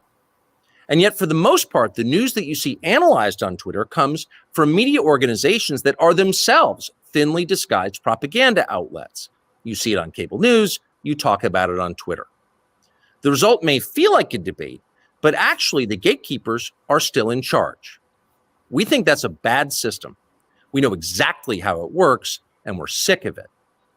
Starting soon, we'll be bringing a new version of the show we've been doing for the last 6.5 years to Twitter. We'll be bringing some other things too, which we'll tell you about. But for now, we're just grateful to be here. Free speech is the main right that you have. Without it, you have no others. See you soon. Mic drop. That is Tucker Carlson talking about his new show on Twitter. Now, what's so funny? The fact that you have one of the most manipulative, misleading, untruthful people in the history of American journalism saying that bullshit. Well, God, I don't know. He's missed his calling. He should have gone into stand-up comedy because that is just you think? pureed bullshit right there. What we'll find out is, there have been people that have been successful on Fox. Where the biggest part of their career was on Fox. Like they kind of struggled before that and were a little bit, out of the limelight after. So we'll see if he can maintain his following. Yeah. Because we'll find out whether his popularity is Fox driven or Tucker driven with this. Right. Yeah. Here's the biggest problem when you give somebody like him a platform. Of course his show is going to get ratings because not only are his raisin cake nut job followers watching it, his critics are watching it to see what dumb shit he's going to say. Yeah. So his numbers are higher. So his numbers are high because he's got both sides watching him. Well, if you're Elon, that's what you want. We have the opportunity to sweep him away to the dark corner of the internet. You take away his platform. Yeah. Well, I mean, does anybody really talk about Bill O'Reilly these days? No, that's kind of what I'm really getting at with Fox. Mm-hmm. I mean, yes, Bill O'Reilly had a career before Fox, but that's what really made him. Same with Tucker. Tucker Mhm. was a twice fired guy from CNN and MSNBC who started out as the, I guess the weekend Fox and Friends guy, and Mhm. was able to get into the primetime slot. So that slot at Fox News should be getting ratings no matter who's in it. But it's not. It's not. Well, but it's not Ever since now. he left. Yeah. It's wow. It's taken a bath. Yeah. Matter of fact, all of their shows have taken a bath. I personally don't watch Fox News, and I've told you guys this. I don't watch Fox News, and I don't watch CNN. I do. I try and watch my local news. If I do see mass media news, it's ABC, just because I watch their local news. But I don't trust anything coming out of the House of Mouse, period. So, I mean, I I hear stories, and then I look into them myself and look into different things on them. I think just about everybody needs to do that. But is the American public going to do that? No, I don't think they are. What's that? The biggest problem with Tucker Carlson that I've found through the years is that he's a bad journalist. And I actually, a little bit about my background, I went to college for journal. I went to broadcasting school. So did I. Yeah. Mm-hmm. I actually am interviewing this Friday for a job at the local CBS affiliate. To get back I worked into in the newspaper industry for about 6 months before I decided it was. So what's the first thing they teach you in journalism school? Cite credible sources. Yep. At least two. At least two. At a bare minimum. Idea of facts, of credible sources. No. I heard it from a guy on the internet, so it must be true. Yeah. I feel like that's everywhere these days, though. Yeah, that's pretty much everyone. Like we're propagating that attitude to the masses. I remember during the pandemic when all the vaccine misinformation was going about, people would tell me all this stuff. I'm like, okay, where did you get that information from? Were they a credible source? Are they a doctor? Yeah. Were they a podcast? Are they a right-wing podcaster? Mm-hmm. Yeah. Now here's the thing. I'm not right-wing or left-wing. I'm very centrist on a lot of things. Mm-hmm. So I don't drink either side's Kool-Aid. I think both of them are equally screwed up. Yeah. And I think that's what the mass media tries to do in America. They try to divide us. Yes, that's Even exactly Tucker Carlson, he tries to divide us racially, whereas the media tries to divide us politically, and that's how they win. Mm-hmm. That's how they keep us under their thumb, because we need to unify, and we keep listening to these idiots who just want to keep us separate and keep us divided. Well, I mean, just look at Twitter in general. Yeah. There are the things that automatically come up on it for me are things that I am, people that I'm not following. It's just constant, store robberies, fighting, tension. It's all this, and I'm sure some people that I follow probably follow these channels, and that's or why it pops up in my feed. But anytime I go to Twitter, you can't scroll down more than 3 or 4, I guess, tweets, and it's going to be somebody in a fight, usually one white person, usually one black person, and it's just social media is constantly feeding that divisive message. Yep. Yeah, it is. And I think a lot of it has to do with screen time is money on those platforms. So, that's what a lot of it has Jerry to do Springer with. set the model. It's kind of funny that he just passed away, but Jerry Springer had a show that appealed to our baser instincts as people. Well, basically, it's entertainment for the savages. Yeah, and like wrestling, it was real. Yeah. Well, prior to that, he had a show that nobody watched because he tried to be serious. Yeah, and nobody cared. Yep, nobody cared. So he went to the sensational, and he wasn't the only one that did that. Guy once, and then he realized what got him ratings: lie detectors and paternity tests. That's it. You are the father, right? That's actually what got me to stop watching that show too. That guy's married to Connie Trump. But reason why I brought this one into the discussion is, for instance, my show right now is going out live on YouTube. It's going out on Rumble, and it's going out on Twitter. I decided to drop Facebook and start putting it out on Twitter. because I don't know what Elon's going to do with the streaming content on that. I mean, on that platform, they've already got things where you can get into rooms and listen to guys having discussions right now. What's it called? That feature they have on the bottom with the microphone? I can't remember what it's called, but they've already got that. But he's trying to get it to where some kind of monetization system on here. So, and he says that Tucker's going to be held to the same, rules that everybody else is on the platform. But I just think, this is the first big one. Like just recently, Louder with Crowder moved over to Rumble. Yep. They're doing their show on YouTube. The first person I saw do it was Nick Rekieta, if you guys follow him at all. Yeah. The lawyer. When he got nuked for like the second time, he got fed up with it, and he starts all his shows now, and there's several of them do it that way now. Comics Division does it that way as well. They'll start off their show talking about certain things, and things that are safe on YouTube. And then when they want to talk about stuff that they know they're going to get nuked for on YouTube, they switch over to Rumble. And that's where they talk openly about whatever the hell they want to talk about. And they stay on Rumble the whole time. And they're on Rumble the entire time. They just kill the YouTube feed. And I think that's a great way to do it. If you really want to talk about subjects that are going to be hard to get, because we know YouTube is made for the general audience, and they don't want certain things talked about on this platform. We all know that. People get struck for stuff all the time. And if you want to have a free discussion about things, you really need these alternate platforms for that.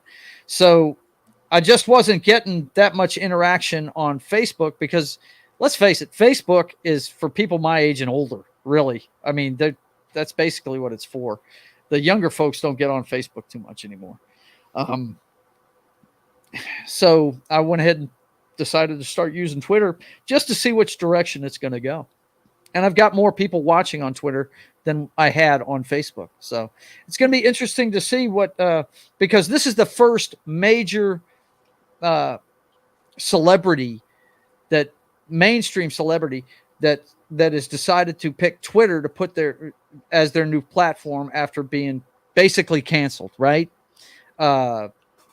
A few of them have been using Rumble lately, but this guy's decided to go to Twitter. It's going to be interesting to see what his numbers are. How, like you said, Matt, how many people follow him from, Fox News or whatever. But the numbers are pretty high on this video alone. The Elon tweet that has it attached to it's had 43 million views already.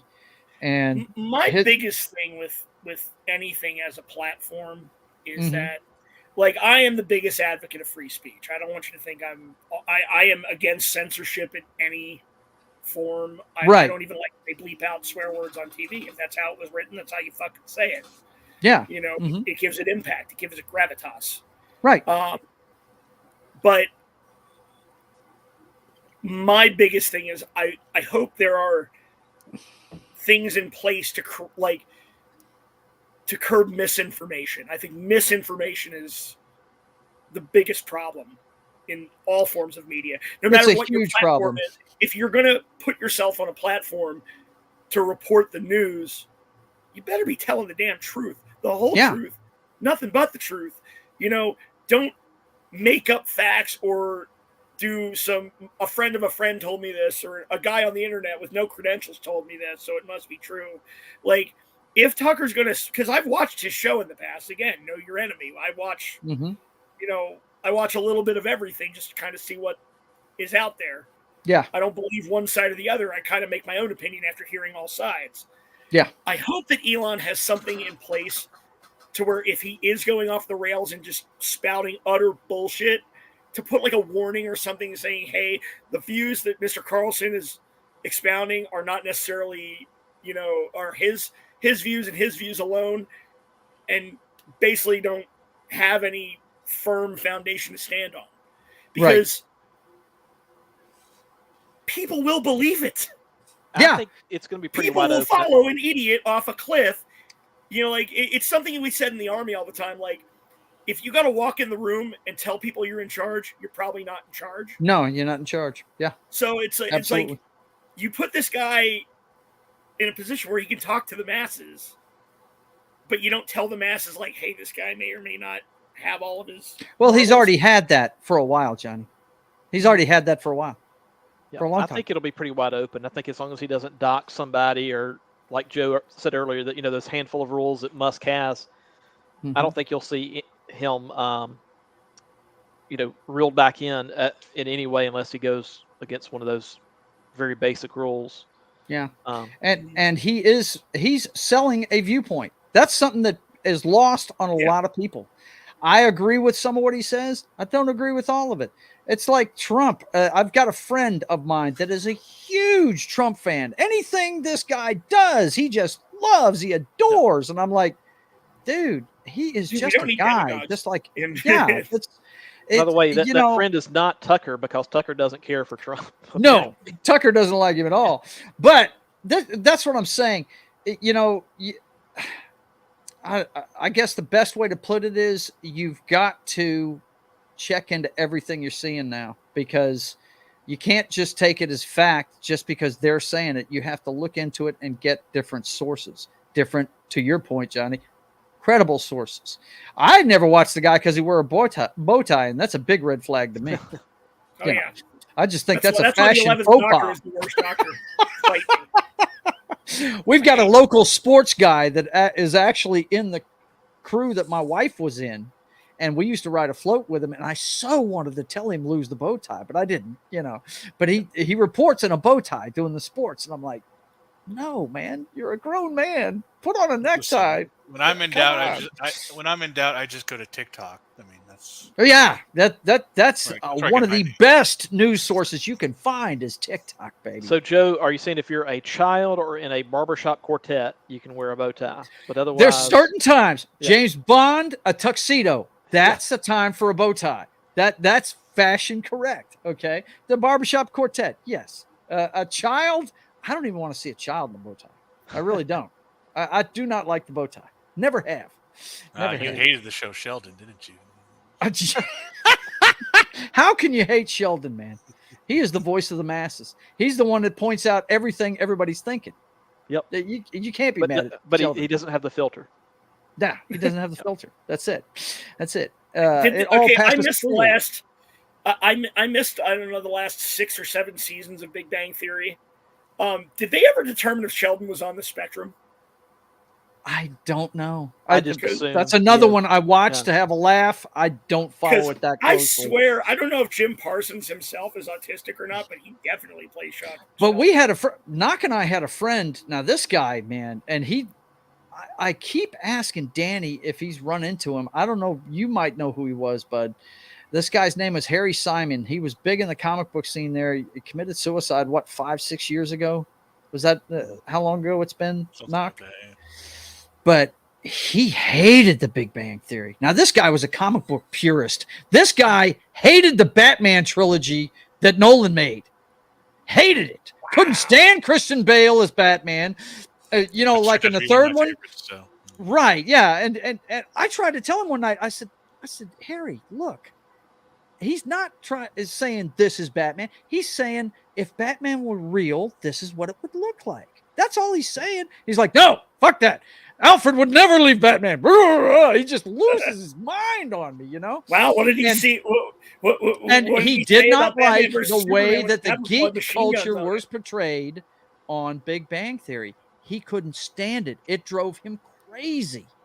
I didn't get it. I was like, man, why are you so upset with the show? I'll tell you why. Actually, I'll tell you why I fell out of the Big Bang Theory. Somebody described it to me, and again, I don't like this term. I don't agree with this term, so I'm just putting that out there. But somebody described it. He called it nerd blackface. Nerd blackface. Yeah. Wow. And wow. The more I looked at it critically, I'm like, yeah, these guys they're stereotyping us. They're like, they're saying everybody is I mean, on the it's spectrum, that, and that mhm, it's I that got thing you. that Yeah, and it's like it's that thing that used to be called acting, and so you're portraying something that you're not. I guess that's just not what it is anymore. It's just everything's got to be black, but, well, gate listed, or whatever they call it. Yeah, gate kept. Is that Gate, what you're saying? yeah, Gatekeeping. Yeah, everything's gatekeeping nowadays. So Yeah. Or cultural appropriation. I cultural just watch it appropriation, because Kaylee. I'm a dirty old man, people. If you haven't figured that out by now, Kaylee Kuko is the entire draw for me on that show. Period. no, I Michelle like Roush. Roush. The end. Melissa Roush, yeah. Give me Yeah, some of that Bernadette. Yikes, man! Wow, good looking chick. Well, I first saw her on Charmed when she was on there because my wife is a huge Charmed fan. You know, that was my introduction to CW was Charmed. She watched that on a weekly basis. Loved that show, you know, and it had 3 hot chicks on it, so I had no problem. I watched it. I thought it was great, you know. But she was on the later seasons than that. I think she was in like season 8. It only had like, might have been the last season it was on. She was on there, and my God, woof. I don't usually go for blondes, but that's a good looking chick right there. She I is didn't cool. even know she was on Charmed. I mean, she even gives me the vapors whenever I watch the Smirnoff commercial. It's just woof. That girl, man, she's got it. You know what I'm saying? It's pretty cool. But yeah, Tucker going to Twitter. That's what we would call on the Brothers Hack the Matrix and Earthquake. We'll probably list it there this week whenever we do the show. It the really first- shows how the media has been splintered. Yes. And It's- I think we're going to see more of it. I you know, with the writer's strike, are we really losing anything that we really can't live without? Are we losing anything? I mean, let's look I at heard Tony Gilroy walked away from Andor, and that I'm like, this is true. I did hear that, and that's a bad thing. Stranger Because, Things yeah, got stopped. yeah. What is it? What'd you say, bud? Stranger Things got halted. Yeah. oh wow, Really? Okay. See, now it's starting to affect stuff. But what I was saying is the initial whack to the late night television, which I don't think any of us watched. I know me, my late night television is YouTube. That's my late night television. That's what I watch. my late night television is just watching regular shit that I need to catch up on. Right. Yeah. Something streaming. Well, I don't do the streaming thing unless Foxy's with me. I mean, we watch shows together. You know what I mean? There's My only late night TV all week has been Jedi Survivor. Oh, there you go. Yeah. Have you gotten to that one yet, Knock? Have you started playing that yet? No, I remember I'm doing the audiobook first. That's right. You're finished. Yeah. See, Suffering this through guy. This is a Star Wars guy right here. He's doing the audiobook between the two. Have you already suffering read through the it. stuff between the two episodes? There, Suffering Johnny? through it, is it that bad? We talked about it earlier. It's written by a feminist, and you know you can easily openly gay feminist, so you can tell it right away. I never knew the author before this book, and then halfway through it, I had to look her up, and her agenda pours through the book. It's unfortunate. Yeah. Oh. So he said that some of it sounded like fan fiction. You know, It's so, written like a fan fiction, absolutely. Yeah. I So- see. I didn't even know there was a novel between the two. I didn't either. John told me about it, and then I ended up just going ahead and getting it on audiobook, and that's what I've been listening. It's a 10-hour audiobook, and What's the name of it? John, pull that up for me real quick if you can. If you can remember where you found it initially. I listen to a lot of audiobooks. at work. Battle Actually, I'm Scars. listening to a Battle Star Scars Wars was book good. right now. Would you I say just started Battle the Aftermath Scars? trilogy. yeah, did I Battle Scars. Mhm. Now, in the video game, I've heard the story in the new video game is not as good as it was in Jedi Fallen Order. Fact, but the That's what I gameplay hear. is a lot better. Yeah. Yep. Okay. Yeah, I'm just determined to finish this story. I'm going to slog through it, and then when she actually gets into like the actual Star Wars like action scenes, it's not bad. So it's basically them going on a mission. Huh. So Jedi Battle Scars it's hardcover. a little, Got the it's a fifth little brother story. on there? Yes. Okay. There you go.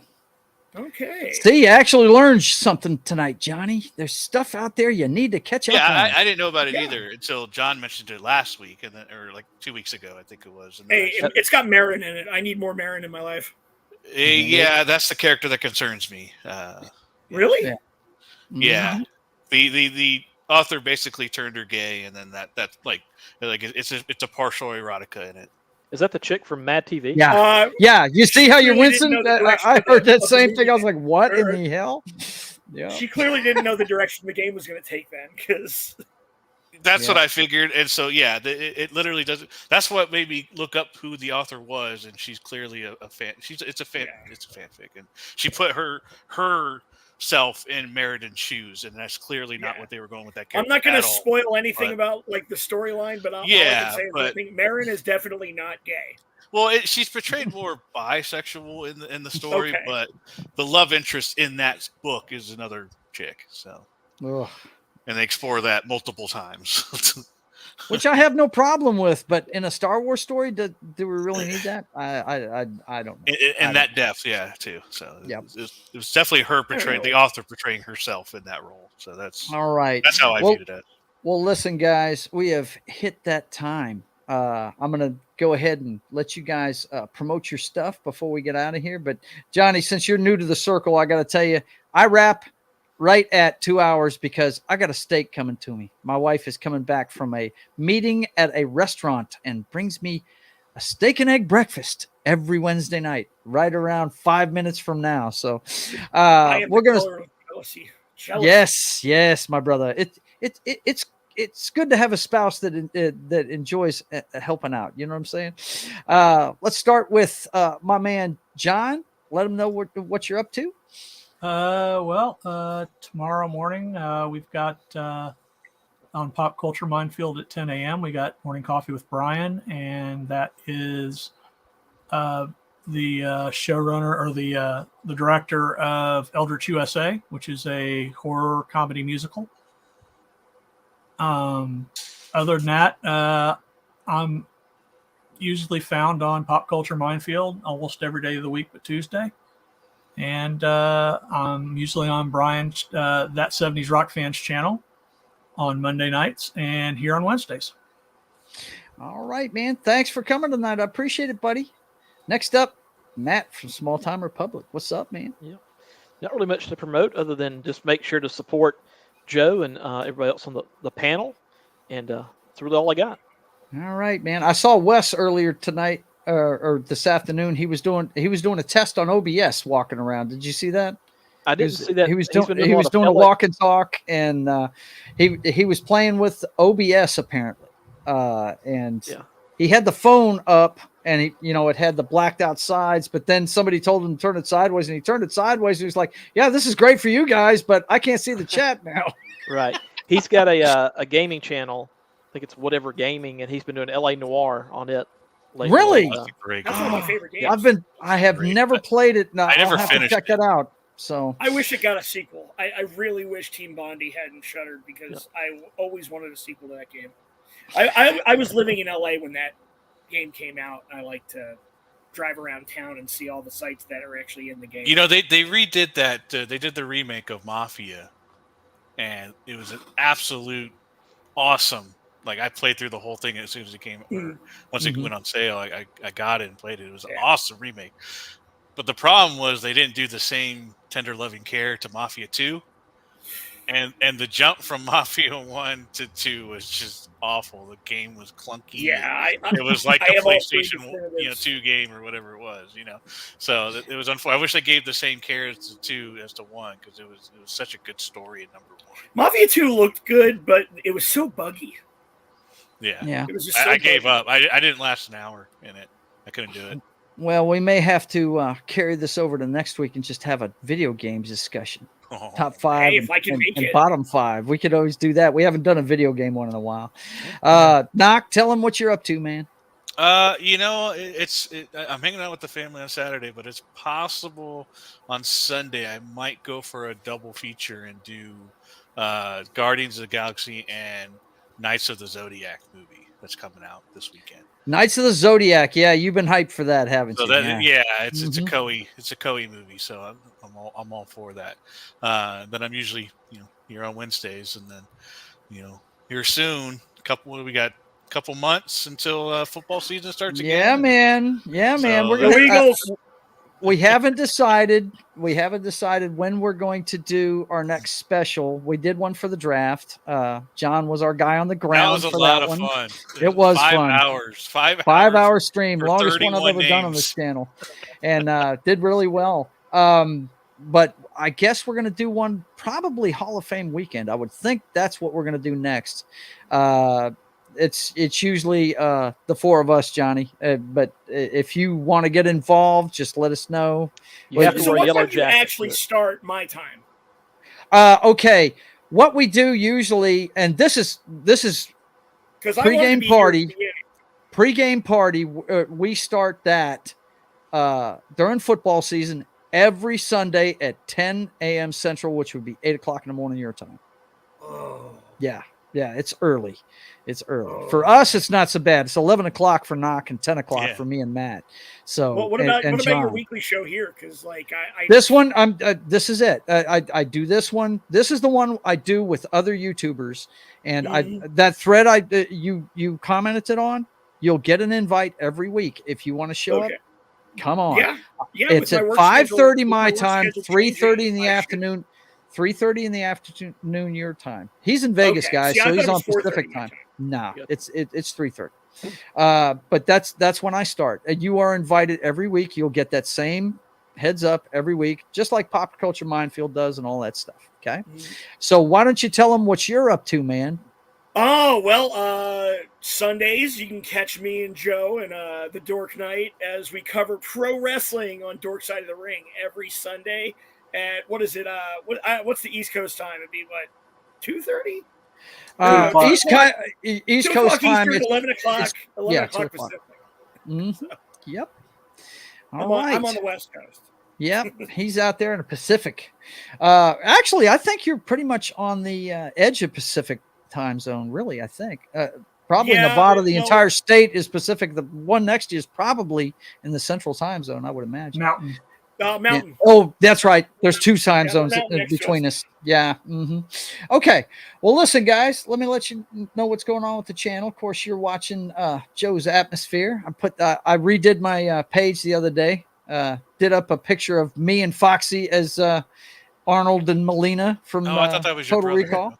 No, that's not my brother. But you know you're going to see my brother tomorrow night. And, of course, you're watching this show, which we just told you starts at 5:30 Central Time. All these times I'm going to tell you Central. This evening, if you're staying up late, Johnny, I'll take you on and WWE 23 if you want to do that. I start. You know what? I might take you up on that. I start at 8 o'clock your time. I'll 10 put you p.m. up against Central. my actual avatar, me, Johnny Rock. Yeah, I've got one of me too. Yeah, we'll do it. I've got the Privateer on there. The Privateer is on every friggin' game I use. But anyway, that starts at 10 p.m. Central. Me doing a few video games, cocktails, and fails. We do this every Wednesday and Thursday night at 10 p.m. Central. And then, of course, tomorrow night at 6 p.m. Central, you can check out The Brothers Hack the Matrix. Highlander and myself looking at today's headlines and hacking through those headlines and tell you what's really going on behind the scenes. We pull back the curtain on The Wizard of Oz and tell you what's really going on. Check that out at 6 p.m. Central every Thursday night. And then Saturdays, you can watch me plot the pages of The Privateer, sketching The Privateer with my co-host, Justifier Jim. Justifier Jim hasn't been showing up lately. He's starting to get a life up there in Maryland, and he's been a little busy. I'm hoping to see him this weekend, but I'm still going to be plotting a new page every Saturday afternoon at 1:30 p.m. Central, whether he's there or not. So come check that out. You can see the comic book before it even gets created. And then, of course, what Johnny was just talking about, Dork Side of the Ring, every Sunday at 1 p.m. You can check it out, and we talk about everything going on in the WWE, AEW, and I have a section called State of the Apron, where I let you know what's going on in the indies and the smaller promotions. And we actually have a very nice piece to show you this weekend that if you didn't catch it last night, you can catch it on Dork Side of the Ring on Sunday. We interviewed Nikki Victory. She's a independent wrestler out of the Cincinnati area. And she's a great girl. If you didn't catch it last night, go check out the replay on my channel or Dork Side of the Ring's channel, or you can watch it on Pop Culture Minefield on Dork Side of the Ring this Sunday at 1 p.m. She's a great girl, and we had a good time talking to her.